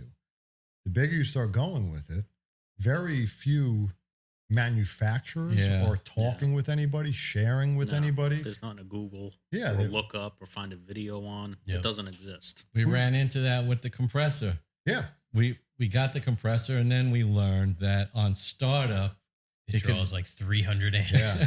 In the first initial switch. So it was shutting the Edgebander down because it's got all these safeties built into it. So we didn't know what to do. We thought maybe a soft start. What was the other? VFD. Yeah, VFD. So we couldn't find anybody to tell us what soft start to get. Like nobody wanted to commit to it. We couldn't find anything online. And it wasn't like just a cheap throwaway thing. Oh, yeah. So we decided we'd get one, and then it comes and it's got like a tiny little thing with a schematic on it that doesn't really apply to what you're trying to use it for. You spend half a day over there like touching wires together, hoping you don't break it. There was a big pop at one point. It was the same thing with the paint booth yesterday. Well, now we've done this a couple of times. Yeah, you start. So we kind of know. It's like, I think these wires go in here. And Jeff goes, yeah, that makes sense. Yeah, like L1, You hold L2. them, I'll turn it on. That's what we did. Yeah. And then it worked. And I was kind of like, I can't believe it worked. Yeah. The same thing happened similarly with the compressor as the booth. It's like, all right, we'll turn it on. Turn the thing, nothing. It's like, oh, the breaker's off. Yeah. And then it came on, and we were like, oh, it works. Yeah. That's the unfortunate thing. Like, is now we're too scared to mess around with this stuff. I'm like, Oh, yeah. man, I'm We're not touching that thing. Yeah, we're at the point where we can't. Oh, style There's no service DIY. department must have you guys on a big retainer. Oh, it's But we deal with several yeah. of the departments, and You They're gotta not- call our buddies Yeah, at RT, RT. Machine. they're will- not will as work on helpful those as you would machines. think. you got to get hooked up with RT. Yeah, no, we know those guys. They've come by the shop a few times, or maybe the old shop. I'm not sure if they've been to the new one, but yeah, no, they've been great guys. I know the thing is what we're using and what we're looking after now. Like we were prior buying random tools, all sorts of different stuff. Like you were saying before, like, oh, we got a project, I need this for it. Let's get the thing. But we're so specialized in what it is now that it's, we're looking for like one machine in the world to do these type of things. And it's like Stuff that's fully integrated with the other machines. yeah, the amount of Also, the timing hard and all part the is integrating everything into the system now to create a loop out of it is just like You have that home ag edge banding organizer that's like all barcode. now we have the program. Yeah, we have the production assistant we have a different type of holder that we just made because that one was ridiculously priced. Yeah, I Yeah. saw something. I'm like, this seems a little For like crazy. a melamine cabinet with lights. Yeah. It's kind of nuts. yeah. But it has this little touchscreen over Yeah, here. it's rainbow color. You're like, all right, 15 grand. It's like an Amazon Fire tablet. That's exactly. Yeah. And then you get it, and you're just like, oh man, I can't believe that this is all that this was. Yeah. Well, they got to make it up somewhere, right? Oh yeah, 100%. It's like movie theater popcorn. Mm-hmm. Yeah, Yeah, exactly. But yeah, no, there's just so many different things. Like I was in someone's shop and about dust collectors that I didn't even think about is they have a huge problem in their shop. Like I was saying earlier with the spray booth situation is they turn on the dust collector. One, all your heat and air in the building gets sucked out like almost instantly. Yeah. Flames. So your pilot, which is also a problem with the spray booth, and just suction inside. You don't realize when you put in a system like that and it has that draw and all your machines are hooked up to it and you're busy and now all the ports are open. Like think about just like an 8-inch thing just all day sucking all the air out and like Also static if you don't have it grounded. Mm-hmm. A lot of guys forget that part. Yeah. We start to build static, and we don't deal with it here, and especially most people in Jersey is spraying solvent and dealing with static. That could ruin That's your a day. good quick. recipe. Yeah. Instantly. It's like just one little spark. Mm-hmm. The shop where we used to work, in the wintertime, had to crack the front door when they were spraying, to get some makeup air. And the shop was freezing all winter. Yeah. We have a hard time. Like I said, we have between our Maycore and the hand spray booth, as we keep it climate controlled. We have the humidity checked. We have the temperature held. It's just as soon as you turn all that equipment on, it's gone. Mm-hmm. So to do that makeup, it's just you're constantly running heat. Yeah. You're constantly running AC. And it's just working overtime in between your production runs to maintain that climate. Yeah. Especially with paint. That's like the most important thing. I ran into that with an exhaust hood in a kitchen. They got this massive hood over their massive range. And I had the specs because, I had to build the cabinetry. And I was like, you guys, did you read this thing about the makeup air on this? Yeah. So I had to build like a whole row of dummy cabinets to hide this like 10-inch piece of ductwork. Yeah. It's actually code now that you have to have a certain amount of makeup air. Yeah. It makes sense. Like I said, even in a restaurant, they'll pull all that hood. Mm-hmm. There goes all your air and heat now. And then like in the booth in the winter, I'm sure that guy was sweating his ass off if you have the heat on. Yeah. Because it's like 90 degrees in there and it's just like hot air, just like from the whole shop getting sucked into you, which now also isn't good for the paint you're spraying. Yeah. Yeah, a bunch of weird things that you don't think about. Science. Science and math. Yeah. And the spray booth salesman isn't going to tell you this because he doesn't. He just wants to sell the booth. Yeah. Dude, they don't ever tell you. No one has told me, us, anything to do with this. Like it doesn't matter what you spend. I think was going to say you're buying a 6-figure machinery. Yeah. They don't tell you. Like they want to sell it to you. And again, it's hard to get in touch with people that are going to give you this information.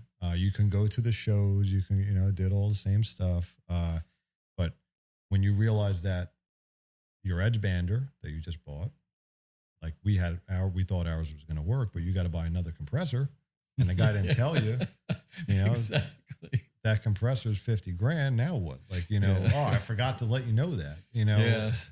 It's all the auxiliary equipment to run this thing. Yeah. It needs a certain amount of dust collection and chip collection or whatever you want to call it. Yeah. You need a vacuum. Might need a transformer to go, from 208 to 440 or whatever. Yeah. You hear that so many times from guys like that the electric was never checked. Mm-hmm. And I've even heard it from the machine guys a ton of times. They're like, this guy bought whatever it is, didn't check anything, and now they're trying to like bring service into the building, which is a pain. Oh, yeah. Especially over here. They're like, good luck. We'll see you in a few years, Exactly. That's some list. Yeah. But yeah, they never give you that information. So definitely, if you're looking into buying more machines, I'm sure you guys could agree. Do some homework. Yeah, do some homework and ask people. Don't be scared to like, if you got some contacts that you could ask to or whoever, because. Right. And no matter how big or small you may be, because it's all going to be relative. Yeah. If you're small, you're going to be looking at, you're going to be in a small place and your machine, you're probably looking to get a bigger machine. Mm-hmm. And you, like when we were in the old shop, we were tapped out. We had to 100 amps unplug things to run certain things, literally. Yeah. We had the laser running, so we're doing that first run of 1,000 of those boxes in the old shop, which was 800 square feet, so like 2 or 3 of these offices. Yeah. So we had the laser running. That was ran for 2 weeks straight, 10-hour days, and then we're running a smoke extractor on that. And the compressor ran nonstop because it's 70 psi air assist on the CO2 laser. Oh man! So with a 7 CFM compressor, the compressor ran blow up 10 hours a day. God bless that compressor. It might have stopped when I was changing over pieces in the laser, and that was it. That thing still runs to this day. Somebody bought it; he still hasn't picked it up. Yeah, the thing runs like a champ. But if we turned on like the table saw, the laser would shut off because it sensed, it wasn't enough voltage. Dude, I've been in the same spot. You know what I mean? But everything is to what you think of it. You know what I mean? Like I thought when I bought probably our first table saw, like a regular job site DeWalt, that like man, $200. Like I can't believe I got it. And then I bought my first Festool, and I'm like. Yeah.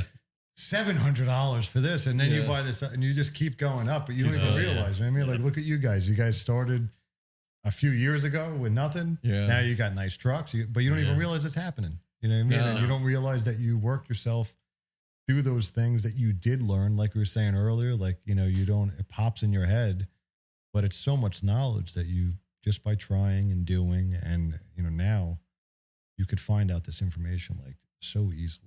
That's what drives me nuts when people are like, "Oh, I didn't know." It's like, did you look?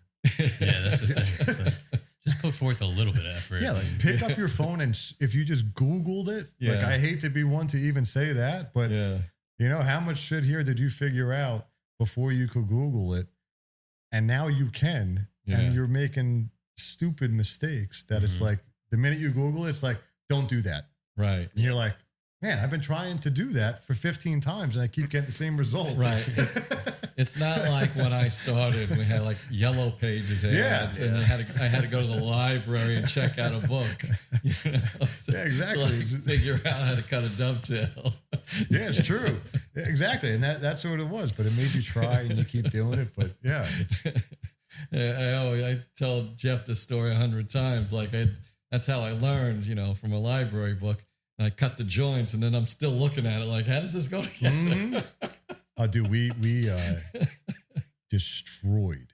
Like when we first started getting into the painting, we again had no way to learn. Like YouTube, not that we're that old, but there was nothing there to do that with.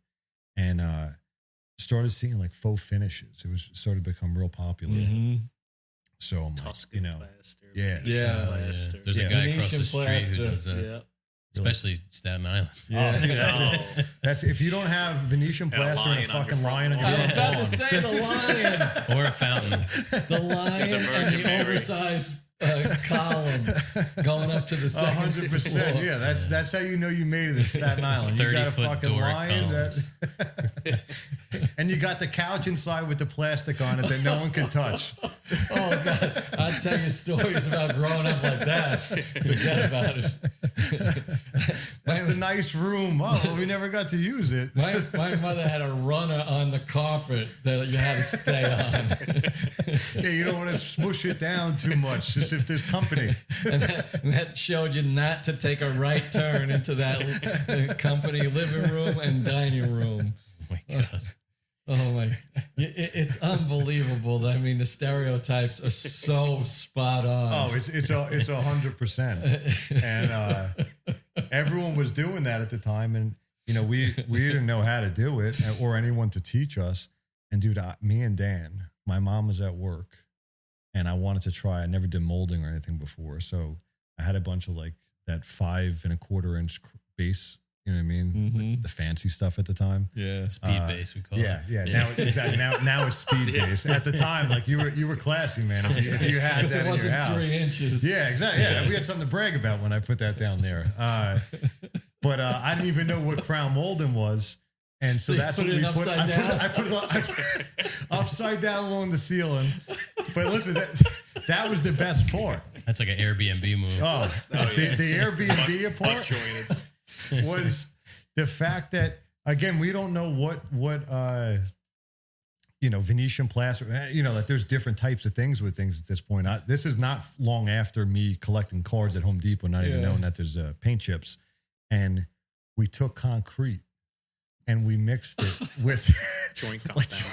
Joint compound, and did my mother's wall while she was at work. Stucco job. Yeah, we didn't tell her. I saw guys taking like the sea sponge. Yeah. And I didn't know they were using just joint compound at the time. I was like, oh, it must be concrete. So we must be. It wasn't. My mother comes home and sees that. Dude, I can't like the whole foyer. Not even like in a room that nobody goes in. No. The whole entrance of the house, going up and down the staircase. Oh, it was absolutely terrible. Yeah, talk about she still talks about it to this day. She actually, she owns the company with us as well, so we all started it together. But yeah, that was definitely a learning curve at that hysterical. point. What about the finish store? Why don't you tell us a little bit about that? Yeah. Dan, you lead the way on that. Yeah, so we saw, obviously we're making the doors, and we saw a need. A lot of people were asking us for matching paint. So we linked up with the paint company. So we're using Enduro by General Finishes. We're using their 1K and their undercoat in our production line. So that's what we carry in United Finishes. So United Finishes, we carry all American-made products. General Finishes is one of the oldest paint companies in the country, 95, 96 years old. One of the first in waterborne coatings, the first in waterborne poly in the United States. Excellent company. Yeah. We've been to their facility. Amazing facility. Just like your definition of like the American dream company. Like you walk in, it's just like, wow. The employees, the whole operation is fantastic. Yeah, they had employees there that like have been working there. They're in their 60s now. that have been there since they were like teenagers. Yeah, the first employee still works there. Wow. That tells you everything you need to know. Yeah. That was our first one of our first questions to the owner was like, how did you keep the? And it wasn't just one guy. Like their whole business is built off of these employees that are still there. It's like that in itself was really. You have employees, we don't have any employees, but and we're both from the restaurant industry. Oh, the worst of all. Yeah. Turnover and retraining is so costly. Mm-hmm. So costly. Yeah. But go ahead. Sorry. Yeah. So, like I was saying, but just a great company. Their product support is unmatched that we've had.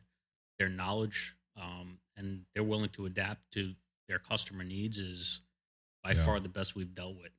So that's what we have in our line. And that's what we sell. We stand behind the products. Everything we sell on the finished store, we use in our production. So we use Surf Prep. We sell their abrasives and their sanders, big kid blocks. Started out in the auto industry, and now they're morphing into the woodworking industry as well. Mm-hmm. Just another great tool to put into your toolbox, just for your small details and just your one-off. Never know if you're going to need type thing, but it's a great thing we use every day. Apollo sprayers, the first HVLP, true HVLP sprayer on the market, been around since the 60s, I believe. Wow. The World's Fair. Yeah. Tritech. All great companies, the best of the best. That's Union, New Jersey, right? Tritech? Yeah, they're not too far from. I think it is Union. It's Union. Up around over there. They're all pretty close. Yeah, but we run everything, and that's what's cool because you have hands-on experience, not just like a sales rep coming in. It's like, this is how we do it. This is how my hands get dirty doing this. Yeah, no, we wanted to be able to walk everybody through the products and not just reading it off a sales sheet. Mm-hmm. We've seen that. Yeah. Let me just like we were saying before. Yeah, let me flip it over real quick and tell you what you just read. That's page 42. Yeah, we want to be that resource that if you do have a problem with anything that we sell, we're your point of contact to help you through that problem. And knock on wood, hopefully nobody ever has problems, but we've been doing this job long enough to know they're going to happen. Yeah. Problems are part of doing business. Yeah. It's how you solve them. That's really key. And we want to be that product support through everything that we stand behind. And we only stand behind the best products that we currently use. So it's a little bit about the finished store. We take orders online, ship next day for local, I think 300 miles from our shop. Yeah, 300-mile radius to most, unless you're living like in the boondocks somewhere within 300 miles. Yeah, we receive PA, the next day. Delaware, Maryland, New York. I think. Is it the same point of contact at NuDoors, or is it something different? No, that's unitedfinishes.com. Yeah. Okay. United Finishes. Yep. All right. And you guys color match to basically what? Anything? Any color. Yeah. I mean, we could do custom color matching, which, we'd rather not, but we can. But we can match any Sherwin, Benjamin Moore, Farrenball, any bear, pretty much any. Yeah, just like someone's calling you magic bear colors. You got problems. I got this Valspar HGTV edition. We got that too. Oh yeah. We still got. There's actually Dutch Boy. You remember Dutch Boy? Yeah. We still got Dutch Boy paint chips on the computer. I forgot that was even a company. So did I until I started scrolling through the tint machine. I'm like, oh shit, they got Dutch Boy in here. Wow. Yeah, there's a lot of other small paint brands. There's a lot of paint companies. Yeah, way more than you think, just around the country. What Sippersteins? Do they still make paint? I don't know. I haven't seen them in a while. Yeah. We have a Sipperstein's Ace Hardware in Long Branch. Yeah. Do they still make their own paint? Because they had their own line, right? Right. I don't think so. That's what made me think of it. Yeah. They had the one on Route 9 for a while.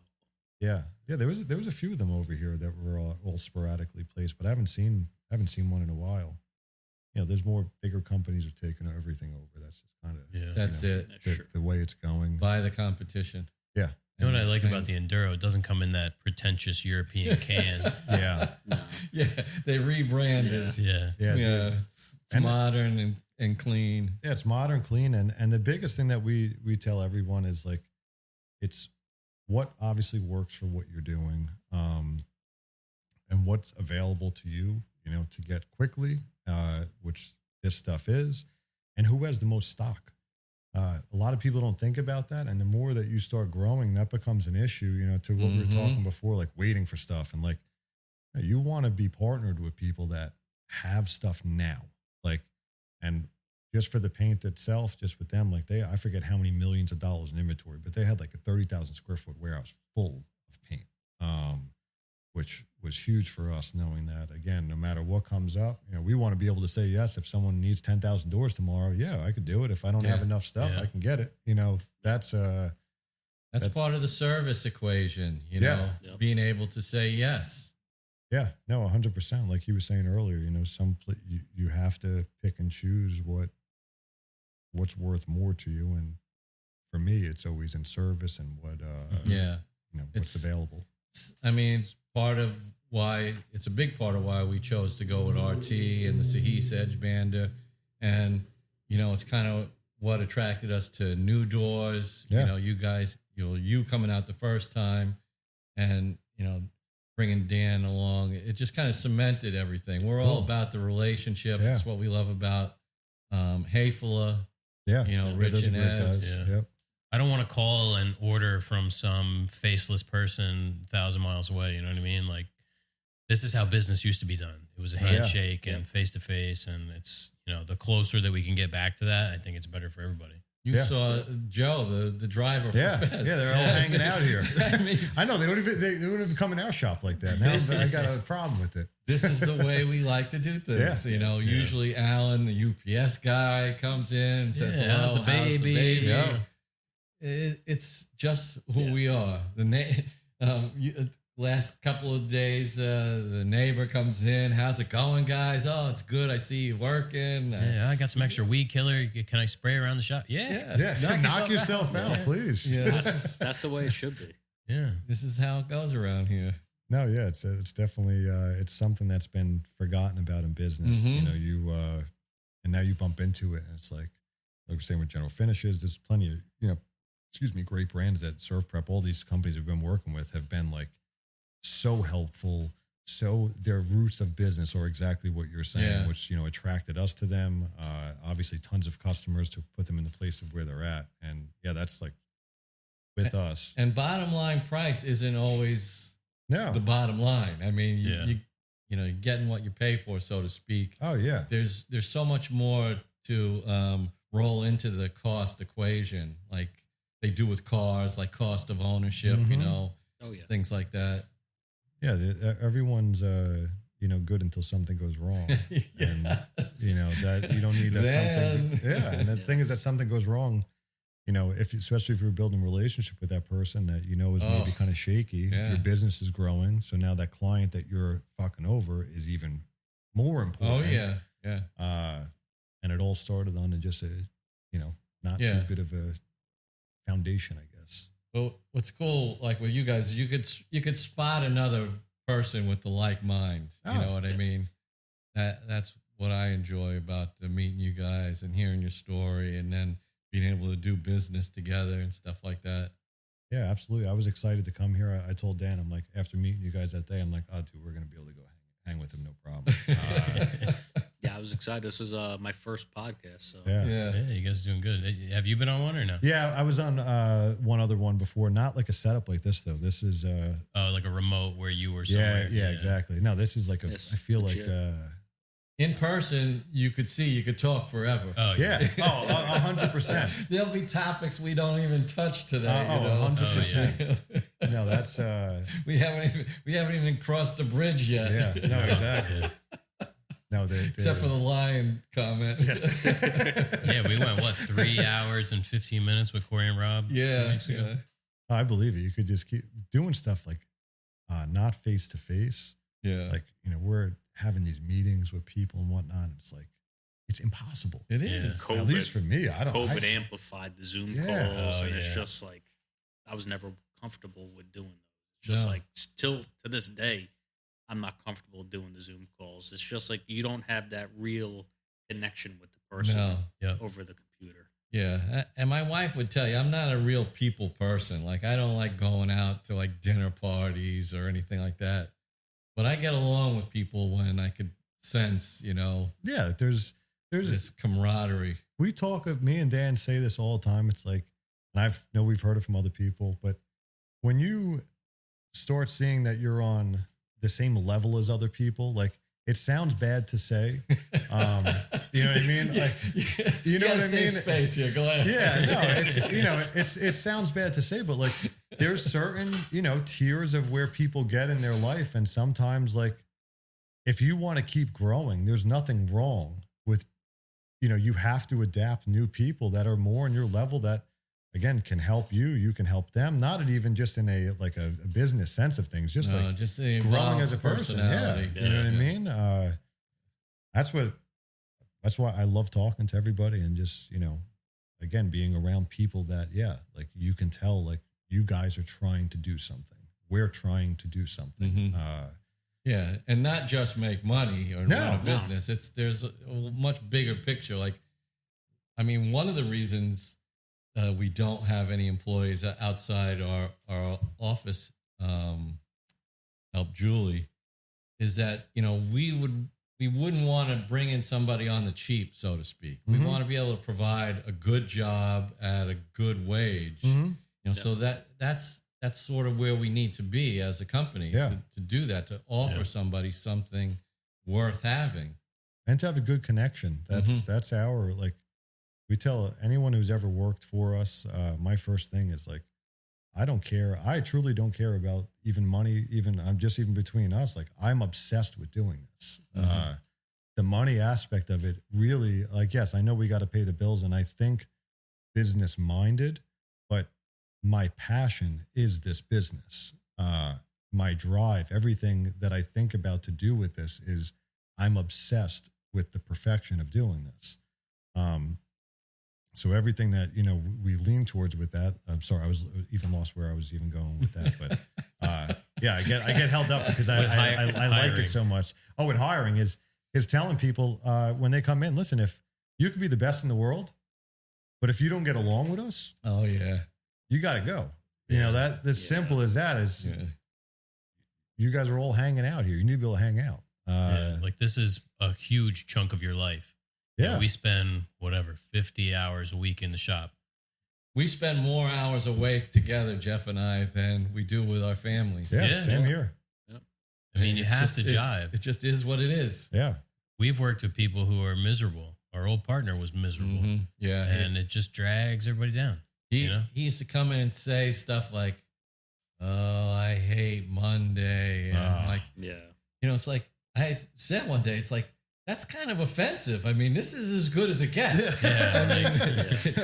It's true. It doesn't get better than this. It's work. Yes, it's hard work. It's, it's not a rose garden owning your own business, but it's still as good as it gets. Yeah, and you chose to do it. That's the main thing is you picked to do this. What are you upset about for you? People forget that you can do anything you want. Right. Like, and not sounding like a preacher as a kid, like, you can. Yeah. Well, if you don't like it, do something else. Right. If you're a tradesman, this was the best situation for you. Yeah. You're a partner in a company. You get to come to a picturesque shop. Yeah. Heated, air conditioned. That in itself. That was one thing about the little shop. You can feel how hot it is in here right now. The little shop was like the new Yankee workshop. I mean, it really was. If we were a minuscule little company getting paid, tens of thousands of dollars to build little one-off pieces of furniture, it's the shop. Yep. Yeah. But that's, as Jeff said, that doesn't really exist in the real world anymore. Yeah, it's hard to. You got to separate. You can include your passion. You just have to figure out how to make money with it. Yeah. That's a great way to put it. We hit the ceiling, Yeah. No. And indeed, we haven't excluded anything. We still do all those things like the stuff we did out in the Hamptons. There were a lot of really nice pieces. You designed those walnut cases and the vanities, all really, really unique stuff. That it takes a craftsperson to build. Yeah. Of course, the acorn. Yeah, that was cool. those were the original doors for those. I was so proud of them. But together, they're an inch too big. No, I think they're an inch too big each. Yeah, okay. It was the tenon. That's right. It was the tenon. So you know exactly what I was talking about before when you get there and you're like, damn, this door. Yeah. I was putting it together, and like, especially when you're building a big door like that, everything was nice and flat, and everything was just working. I was really feeling myself, and I didn't subtract the length of the tenons. So, dude, I saw some girl the other day on Instagram doing the same thing. She took some video. I don't know if it was bullshit or not, but she's like, takes off the door, like chisels everything. Like, your girl put some work in to get this door rehung, and goes to shut it, and it's like a 36-inch door and a 32-inch frame. Just like, like, man, I've been there. I've been there myself. You certainly have after that story. It makes me think of one time I built these big solid walnut doors for this place up in Hoboken. Is it Hoboken? Frank Sinatra Drive. Oh yeah, Hoboken. Yeah, and they framed out this big opening in a loft to make it the size of a door.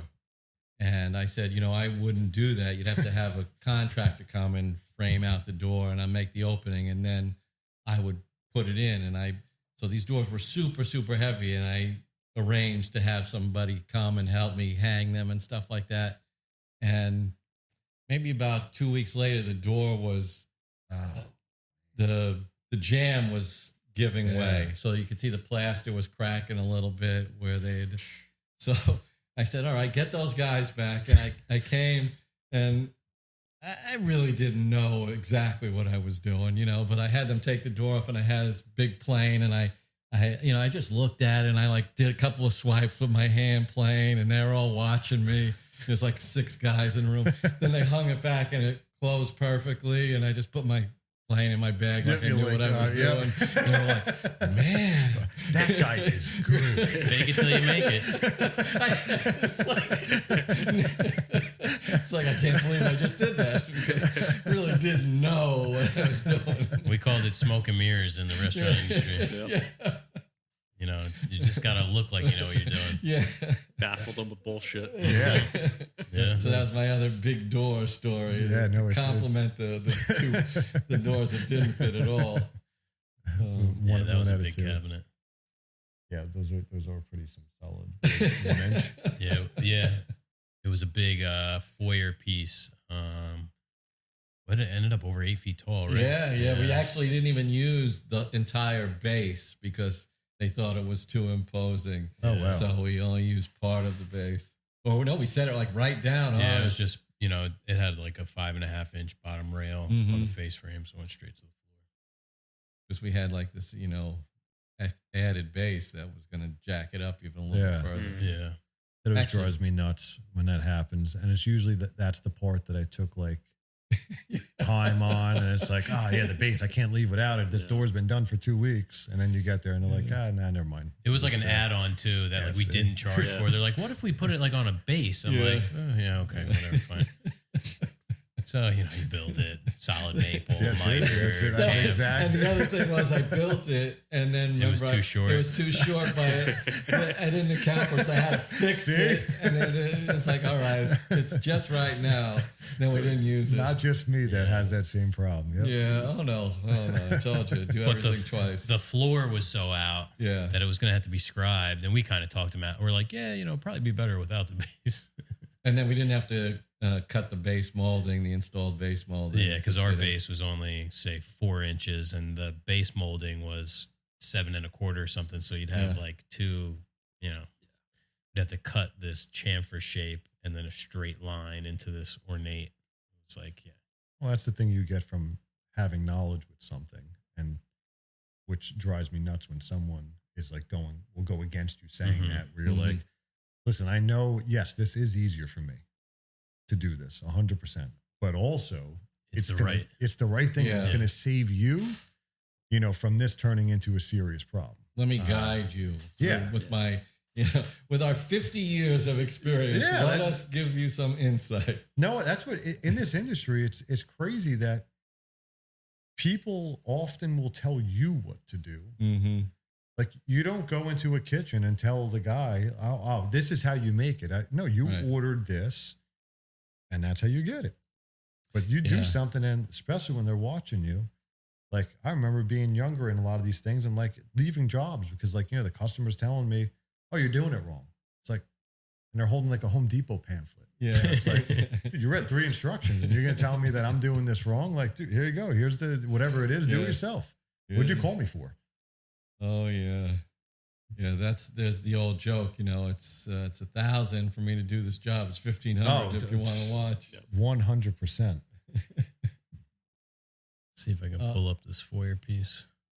I still can't believe those are 1.5-inch solid cherry. Yeah.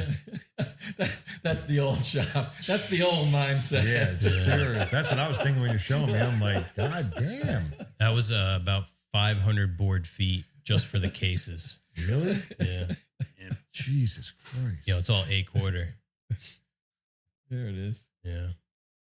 Oh, this is where the one with the... Oh, yeah, those are those doors. They look a little familiar, actually. If you need any doors with acorns cut out, we've been looking to get rid of those. You can build the piece around them. What was the acorns about? What? It's just the client wanted some acorns cut into it. So that was a laser. Yeah, that thing does cut, like, super crisp. Yeah. Yeah. What's the thickest you could cut on that thing? We've done 3/4 plywood. Straight through it? Yeah.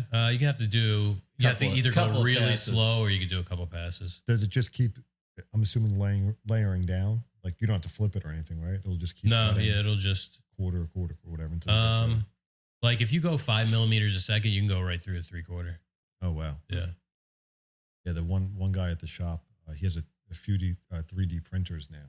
Yeah, we did a bunch of that. Man, what a cool, able to make anything with it. Yeah, we actually were selling these. Actually, are they still in the shop? We invented these glue bottle clips. So you put them on your bottle of Type Bond. Yeah. So you can clip it to your tool belt or whatever. I don't know why the internet's being so slow. But yeah, so we there these it things. is. Oh, shit. That's a good idea. Yeah, so that's for the 16 ounces, for the 8 ounce. Oh, wow. That is convenient. So we sold these all over the world. Yeah. It was sort of like a flash in the pan. It went crazy for, oh, look, our polo shirts shipped. Our golf shirts. Yeah. Yeah, it was like a total flash in the pan for a couple months. It was like, I had those printers. I had two of them running 24/7. Had all these little box, like those plastic shoe boxes that you can buy with all the orders. Yep. Orders coming in, orders going out. Sweet.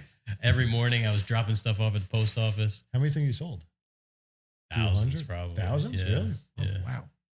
I still have a bunch in the basement. I was going to put it up on Amazon and do some packaging, and you know how it is. You got 1,000 ideas and there's only 24 hours in the day. Yeah. So I wish that someone could just on my back, just write down everything I say out loud and implement it somehow. That's a good idea, though. Yeah. I didn't know you guys were even selling stuff on your site like this. Yeah, we had a bunch of other stuff too. You ever use the Type Bond Quick and Thick? No. It's like a really thick glue. They recently just changed the cap, but it came with this cap that had a little blade in it, and it would go inside of the tip was slotted because it was so thick that you needed a plunger. Mm-hmm. So that was what started this whole thing, I think. We created a little collar that goes under the cap, and then it had a silicone tether because the cap that they sent with it was loose. So you would just lose it immediately. And this actually was tethered to the thing, and you could put it in there. Yeah. So then, started coming up with some new ideas. And oh, wow. Yeah. You still selling? What happened to that glue? They still sell it, or? Yeah. They changed the cap. What do they use it for? It's just a really fast drying. Molding sometimes, right? Yeah. And it's thick, so it doesn't run.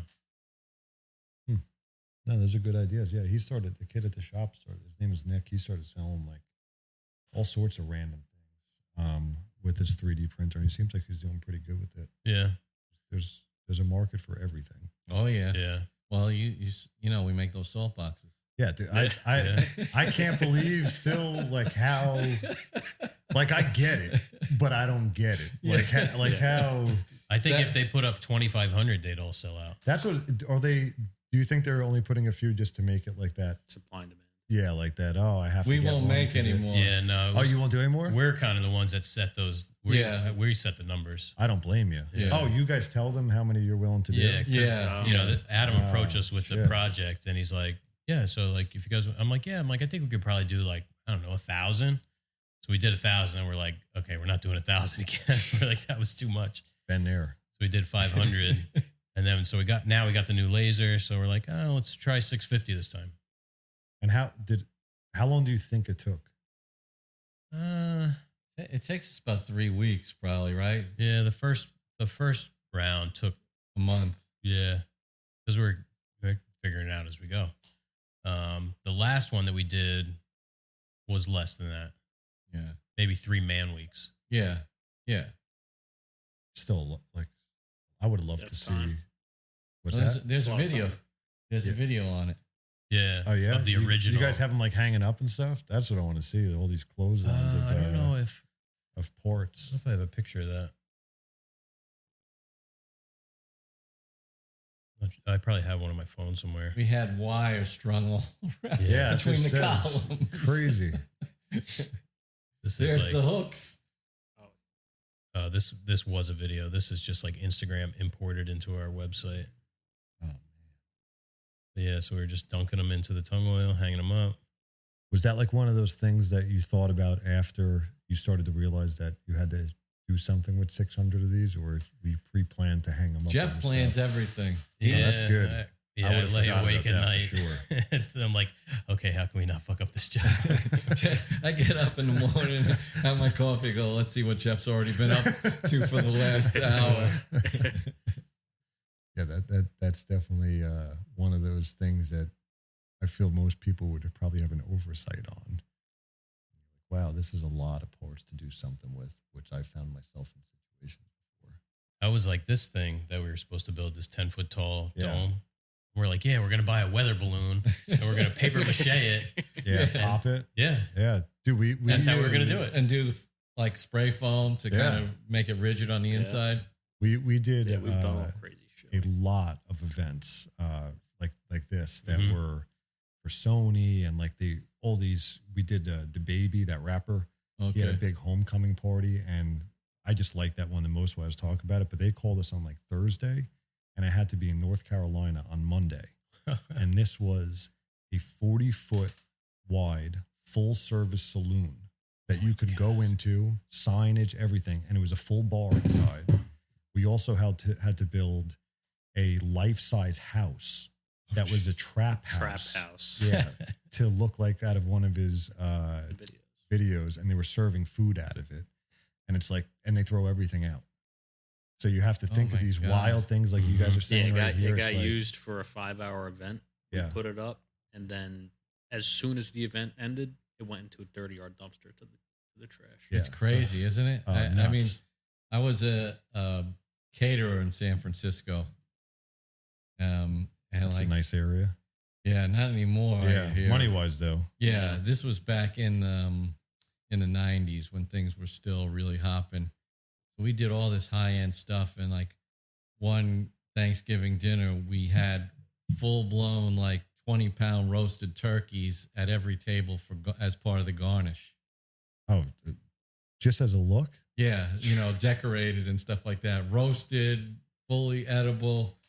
I mean, and so that at the end of the night, there's like 20-pound turkeys. Yeah.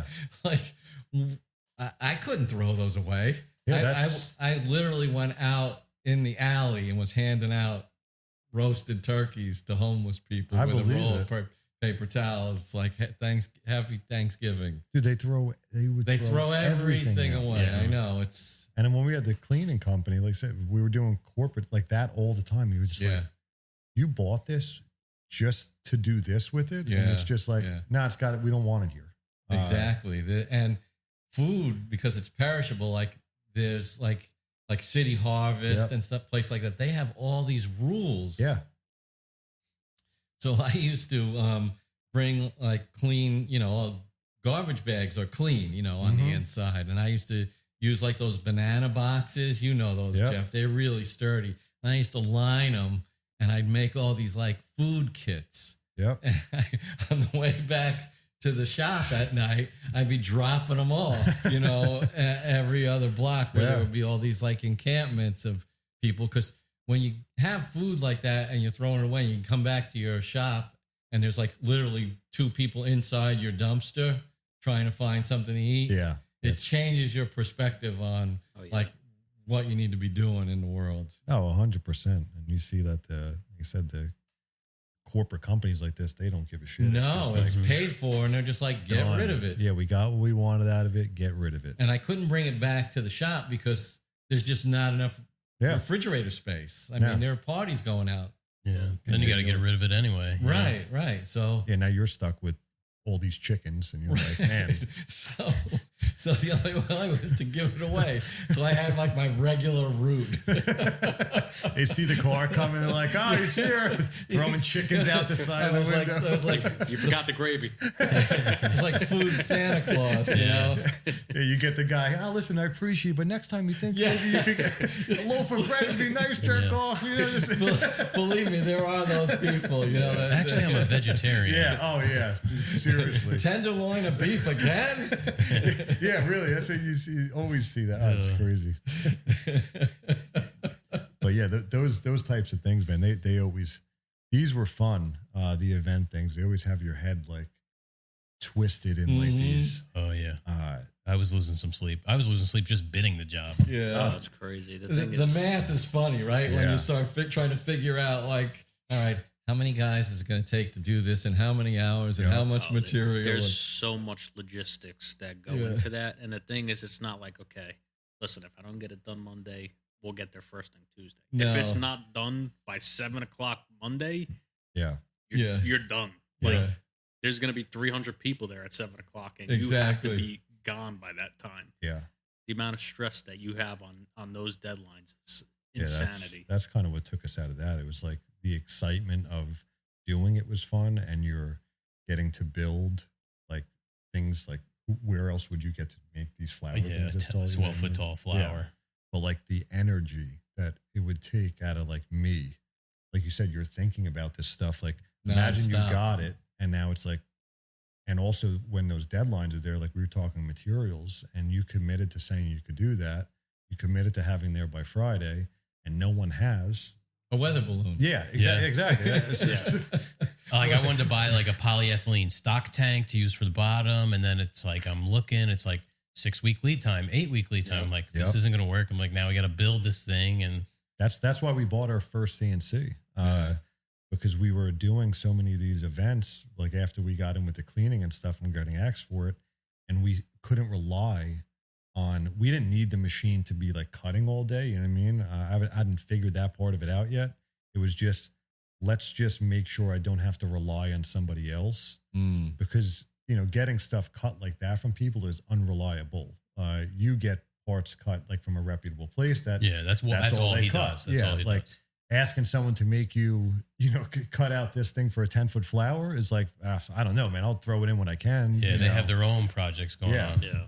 So we needed to keep consistency just with doing that. And that's how we even got the CNC because, we started getting asked for, we were doing tons and tons of events for all these brands and the stuff they think of.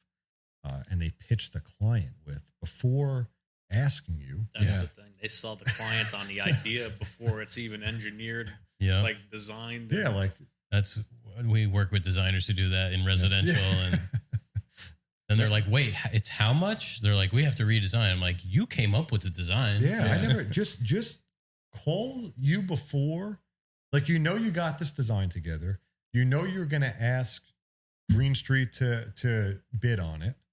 Hey guys, I got a relationship with you. Can you just take a look at this? What do you think about it before And you'll be able to look at it half the time and be like, dude, you're nuts. Yeah. We can't construct something that way. We would joke all the time is like, these companies need a feasibility manager. It's just like, we'll be the consulting service. Just call us when you come up with these crazy ass ideas and we'll tell you if they're feasible or not. Yeah. It's all feasible. It's just, can you pay for it? Yeah, exactly. Yeah, it's true. And can you get it in that amount of time? Yeah. They want it in a month. Yeah. And what it could do, they're saying, especially with these event things, it's like, all right. And even working in Manhattan, or you guys know, like, I can do that, but can it fit in the building that way? Mm-hmm. Can it stand up like outside? those arches. Yeah.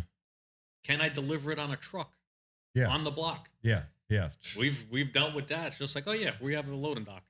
Well, no, they don't. And now we got to unload a 26-foot box truck 2 blocks over around the corner. Yeah. And a fire lane in Manhattan. That's like when our edge bander showed up in a box truck. He's like, where's the loading dock? I'm like, there isn't one. 14-foot long edge bander in a box truck. Remember the ropes, waiting on the ropes for the wall? Oh, yeah. We did this rope wall in a residential building in Newark.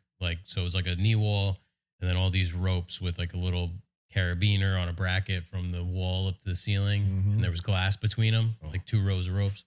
So 80 ropes. 80? No, 300. Oh. What? How was it? 150 each side? Yeah, I think it was 300 ropes.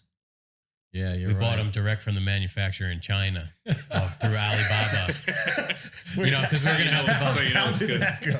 We were going to have not good.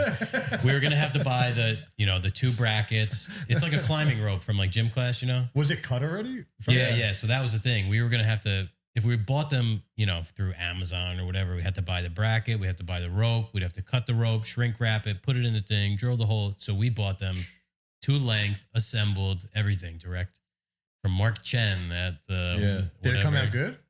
Yeah, I mean the shipment got. You just go. Yeah, I hear him go. It got caught in the Suez Canal.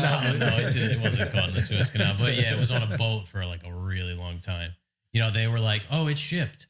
And they shipped like an empty box via UPS so that they could fulfill their shipping date through Alibaba. That's a little trick. Yeah. So, they showed up. And then we ordered all these screw eyes. We still have them. I don't know if you guys need any 6-inch screw eyes, but we have 900 of them. Oh, that's convenient. Yeah. So originally, you never know. Originally, it was like, 450. So it must have been 225 ropes because each took 2. We ordered 450, and they were supposed to be black. So then I get a thing. Oh, the factory actually changed their minimum. The minimum's 900. So I'm like, all right, fine. Give us 900. They show up. It's just raw steel. And he goes, oh, no. In China, that's black. I'm like, what? You just misunderstood it wrong. That's it. So wait, did you have to spray paint them all or something? You did, didn't you? Is it worse than that? No, so you dipped them. It turned out with the length of these screw eyes, we had a fixed distance from the top of the wall to the thing, and we were putting a piece of black melamine that they were too big. So then we had to get smaller ones. And we couldn't get them in black, so then we had to get them powder coat. Or no, did we get these I had ones? to cut each one by hand. Yeah, because it could only screw in so far. At least there's only 900 of them. Yeah. So then we got them powder coated. Oh, we had to order them from Grainger. We had to order new ones from Grainger, get them powder coated, and then it turned out that I accidentally only ordered half. Yeah, so we had to get more from Grainger and get them powder coated again. Rob's cutting them with bolt cutters. We haven't done any crazy shit. That's one of those lessons that you hope never do again. That's but I guess you did it a few times on that project. But we made some money on that job. Yeah. Well, we had to put a lien on the building. That's what you were saying. Yeah. He's like, I'm not going anywhere for $15,000. Like, you're not going anywhere now. Yeah, that's certainly not now. That's the thing. They were good money, like all those projects, and they usually are. It's just like, again, you're dealing with some shit. That was some of my favorite Jeff moments though with that job, because the guy was slippery. He was a little slippery, So we were like, we usually take 10, then 75, and then collect at the end. And then the guy's like, No way. There's no way. Nobody gets like that even kind the of money. elevator companies only take 50%. So we split it up. We split up the 75 into 2 payments.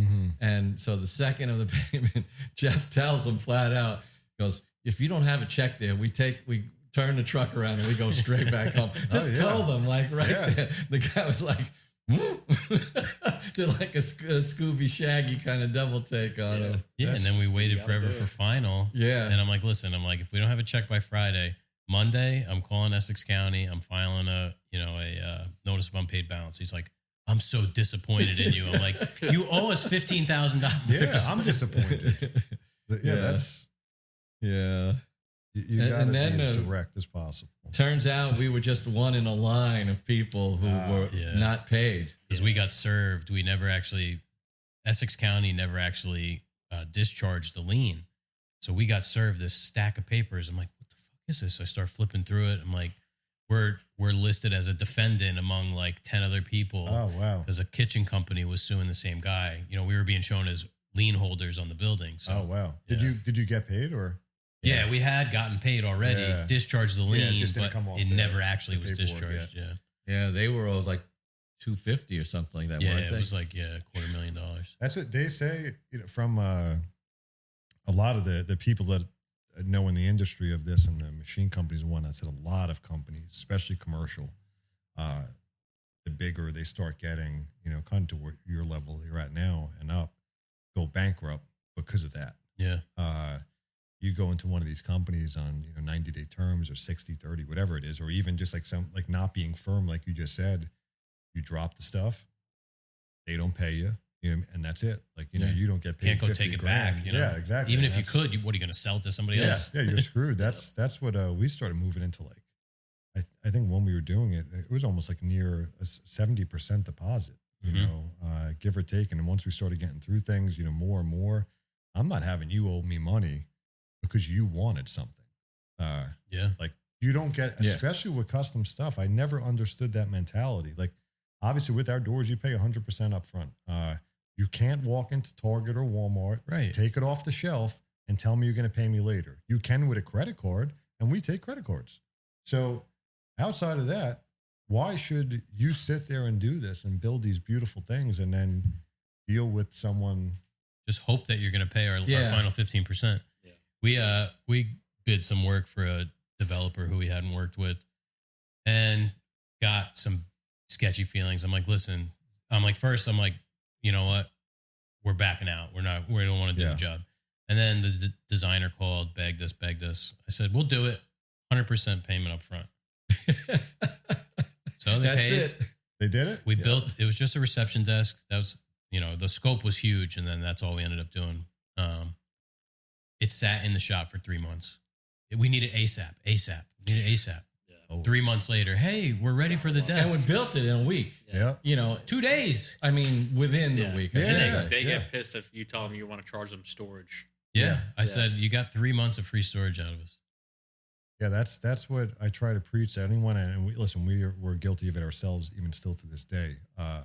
But as much as you could put on paper, prior to you doing anything, like listing out those stipulations and being aggressive with your payment structure and whatnot. Like, listen, who's ever not benefited from that? It's good for both sides. Yeah, it helps the customer. There's clarity. There's expectations between what you're getting and what you're receiving, and vice versa. And it gives you something always to go back on. And again, I'm not saying that we're flawless. Everybody skips a step every now and again, and we keep trying to record that and fix it and whatnot. But there's so many people mess up just on that. Like you're too scared to ask for your money. Like, I know guys who are still taking like 40%. Yeah, how? I'm like, the material costs more than that. How? Yeah, how are you? How do you live then? Exactly, and you're robbing Peter to pay Paul. It's the only way. You're spending the other person's money to do the other person's job. And a lot of the times, like I've been guilty of that. You know what I mean? When we first started and whatnot, 100%. You had no other choice. No. Like that's also what benefits you being more credible too, though, because like we were saying before, you guys got the nice truck. You look trustworthy. You have a place that people could come to and can complain to. But without doing it, that way and you're like going on the street, you never know what the hell's going to happen. Some person doesn't pay you and now you're out of business because you didn't want to write something down or ask someone for your money. Yeah. I mean, we don't start working until we're paid 85%. And I could count on one hand the number of people who have had an issue with that. Yeah. Literally. Yeah. You just have to ask. Like, yeah. People, that's what we hear all the time. They're like, oh, you get paid up front. It's like, yeah. Like why would I do this without doing that? Yeah. Like the only reason we really do it that way is because we have the installation is like, Yeah, I see that. But if you do that as a separate line item and it's, your T&M or however you break down your install, like, listen, that's a separate check. Yeah, you should have that as a separate line. Yeah. And then a lot of guys I've been talking to, they're like, do T&M on install. Dude, like, that sounded 100%. Like that sounded a lot better. Oh, that's what we ran. You have to. Because also and with that, and you see guys, we did T&M on everything when we did all this commercial stuff. Mm-hmm. Structure building is a different thing, but anything that was install or repair was T&M. And I mean T&M to everything. The T&M is not you using your leftover screws on this person's job to help them out. It's buying another box of screws with their money. Yep. And you will amass a huge amount. It's very beneficial for a business that's doing that type of stuff because you should be, and you start seeing what you should be charging for. Like, no, you will need 500 screws and they do cost $100. Like, you just didn't think of that. Yeah. But now you don't have to. No. We would just break it down as what we assume this job will take and what we assume the materials to do it will take. Until the field conditions fuck you. Yeah. Which they always do. Which is fine now. If that happens. But you're covered for your time. Yeah. Why? It's not my fault that someone hid something behind your wall. Again, you asked me to come here. And this is your building or house or whatever it is. Why the hell should I have to pay to figure it out? We're expensive. And you should have checked that before if it was something that, mattered to you. As a good work ain't cheap and cheap work ain't good. Yeah, or the plumber didn't show up and there was a pipe and now you had to cut the back of the cabinet and put a thing How many times? And, because we're nice and we're good, it's like, all right, we've done this before. We'll do it again. Yep. But 2 hours go by as you're trying to fit and jam a cabinet in that you got to cut the back and the floor off and the pipes are not in the same line. Supplies in the floor and a drain in the wall. It's like, how do you expect us to do this elegantly? Yeah, no. But the thing is when you are getting paid for it, even you figure out a way differently. You know what I mean? Yeah. You're not oh yeah, we're in full panic mode. Like, let's get this fucking shit done. Yeah, I gotta get out of here. 100%. Like, we got work at the shop that we gotta go finish. No, exactly. That's Well, you get grouchy. You get really grouchy because absolutely you start feeling taken advantage of. Them. You're losing money. Yeah, you're unprepared usually. Yeah, right. Like you were talking about with the table saw, we have a job site saw stop in the van. Oh, cool. And it's a great saw, but we always like to say, if that comes out, it's because something's wrong. Yep, there's a problem. We don't want to have to use that machine. If we do, it's there, but we don't want to have to use it. Yeah. Yeah, no, that's I highly recommend time and material. Whoever says that, I don't know what they're thinking not to do it because you always make money. You'll never be able to know what variables you have. You're always going to lose money trying to guess what it's going to cost you. That's where we are right now. We're gonna put Julie on that. Yeah. Right up a just the hardware alone and like those, things that you're using that you're not really thinking about. Yeah. We have a line item for that stuff. Yeah. But the thing is when you're at least this is problems that we would run into is that you go on the job, you're prepared with your line item stuff that you went to there with, and now the wall's concrete. Yeah. You don't have tap cons. You don't have, because they told you it was sheetrock. You got to buy the bit. Yeah. And you're in Manhattan, there's $200. Yeah. Oh, forget about it. And you Manhattan. have to go and get it. You got to go to the store to buy it. It's a half a day. One guy, half a day running around. Dude, we would charge the minute that the truck showed up to the building or someone stepped onto the property of the building. Again, this was all mostly all commercial work at this point. But the minute we showed up, we clocked in. So if we had to sit with 5 guys at the service elevator because this guy's an asshole and doesn't want to bring it, I don't care. You're paying for 5 guys. If you show up and the place isn't ready for what they said it was, sure, we'll stand here. You know what I mean? And there's a minimum of 8 hours to bill out for what it is. Like, I'm not losing my day. Like, you need that money to run your business. Like, why should their mess up? Elevators in Manhattan. That's another podcast. Oh man. Like it's whoever is listening, not from over here, it is 100% what you think it is that they show on TV where you got to walk in, pay the guy off. Yeah, dude. Holy cow. It's crazy. And there's a lot of buildings that you could only work till coffee break. Yeah. Then you got to leave the building. Yeah. Go back, leave for lunch. Just like by the time you get set up, you're working for like a half hour. God forbid you need one of those tiny dumpsters, those little ones. The carts that, you got, you need a cart, bang you over the head for the price, and then, just getting it. Yeah, and then the times you can use it, and then protecting the floor. Yep. Masonite, and you don't, and no one knows anything unless you worked in Manhattan in one of those buildings, because it's crazy. And they really, like the elevator guys, I'm sorry, but their job is like, how can I stretch this as much as possible to get those guys I don't know how much money they make on the side. It's crazy. Oh, bottles for Christmas, and thanks for letting me use the elevator that you get paid. Right. That I also don't know why. I can click the button. You know what? It's because it's the service elevator. You got to go in through the back of the building on the side. Yeah, we just were running one to get that thing down. I almost caught my fingers in the doors. Yeah. Oh yeah, that'll get you. Oh, like an old school one. Yeah. Oh man, I know the New York elevator racket. It's. I mean, just some of those buildings. It's bringing stuff into them. Like you would assume some of these buildings are huge. Yeah. Oh, they must have a big elevator. No, it's like a closet. 30, 40-story buildings. Yeah. No, regular size elevator. Yeah, with the closet and a guy. That's the other part is it's a tiny elevator, and the guy has to ride with you. The guy has to ride with you. I know, and he's sitting in a chair. Yeah, like he's wearing a uniform. Yeah, we were just one of the last jobs we did, man. It was this exact situation, and the guy, dude, he fell asleep while we were standing in the elevator. We're standing, yeah. We were in the elevator, standing there, and he's sleeping, and we're like, "Yo, bro, is this guy fucking with us?" Or, oh man, sorry, I fell asleep. It's guys just got here? No, we've been waiting for a couple minutes.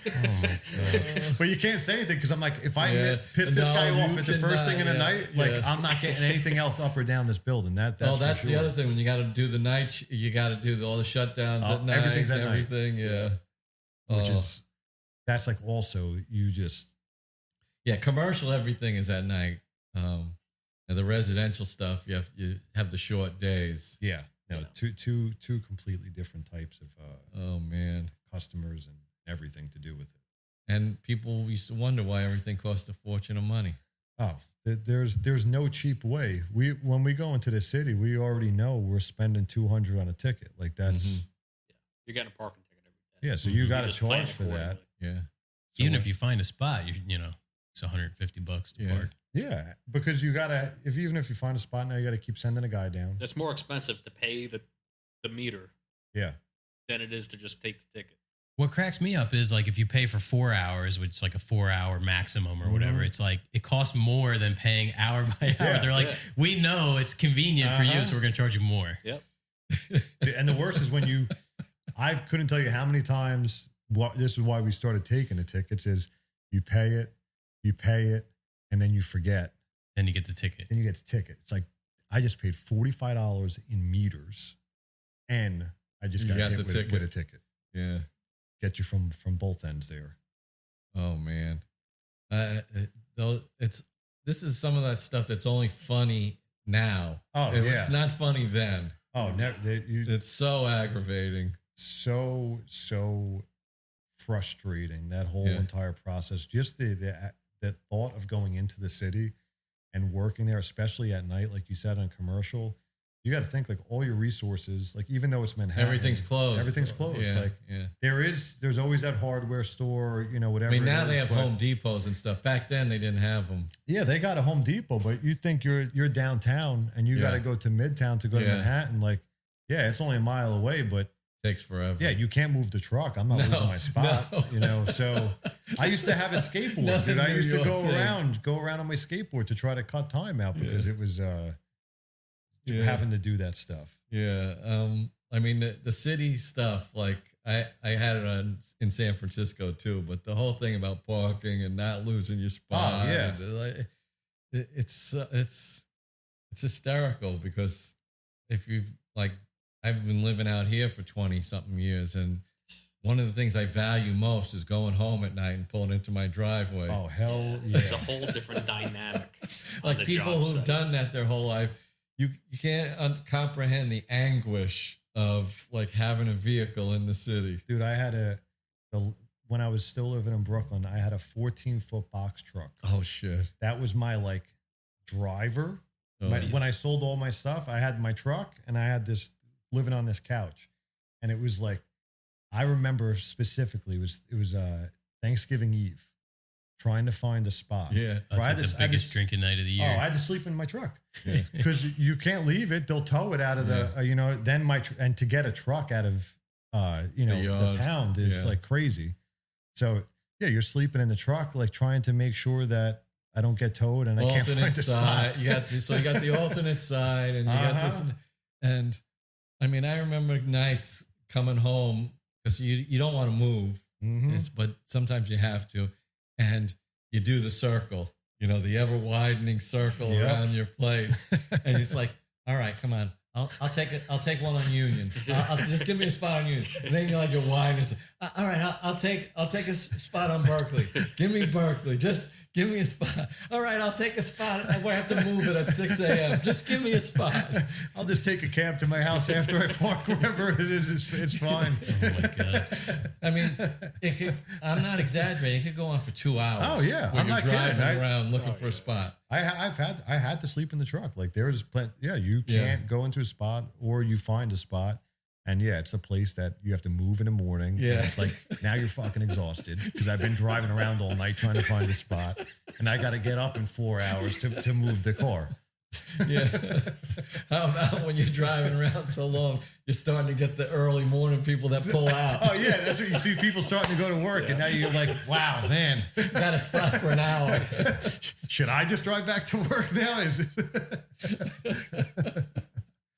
Oh God! It's definitely it true. That's a certain kind of misery. Yeah. Oh, it drives you crazy, man. Now living in Jersey and going back, I'm like, how'd I live here? Yeah, dude. Just the anxiety. Yeah. Have you ever driven a truck, a box truck in Manhattan? Yeah. Or through it or whatnot? You're just panicking.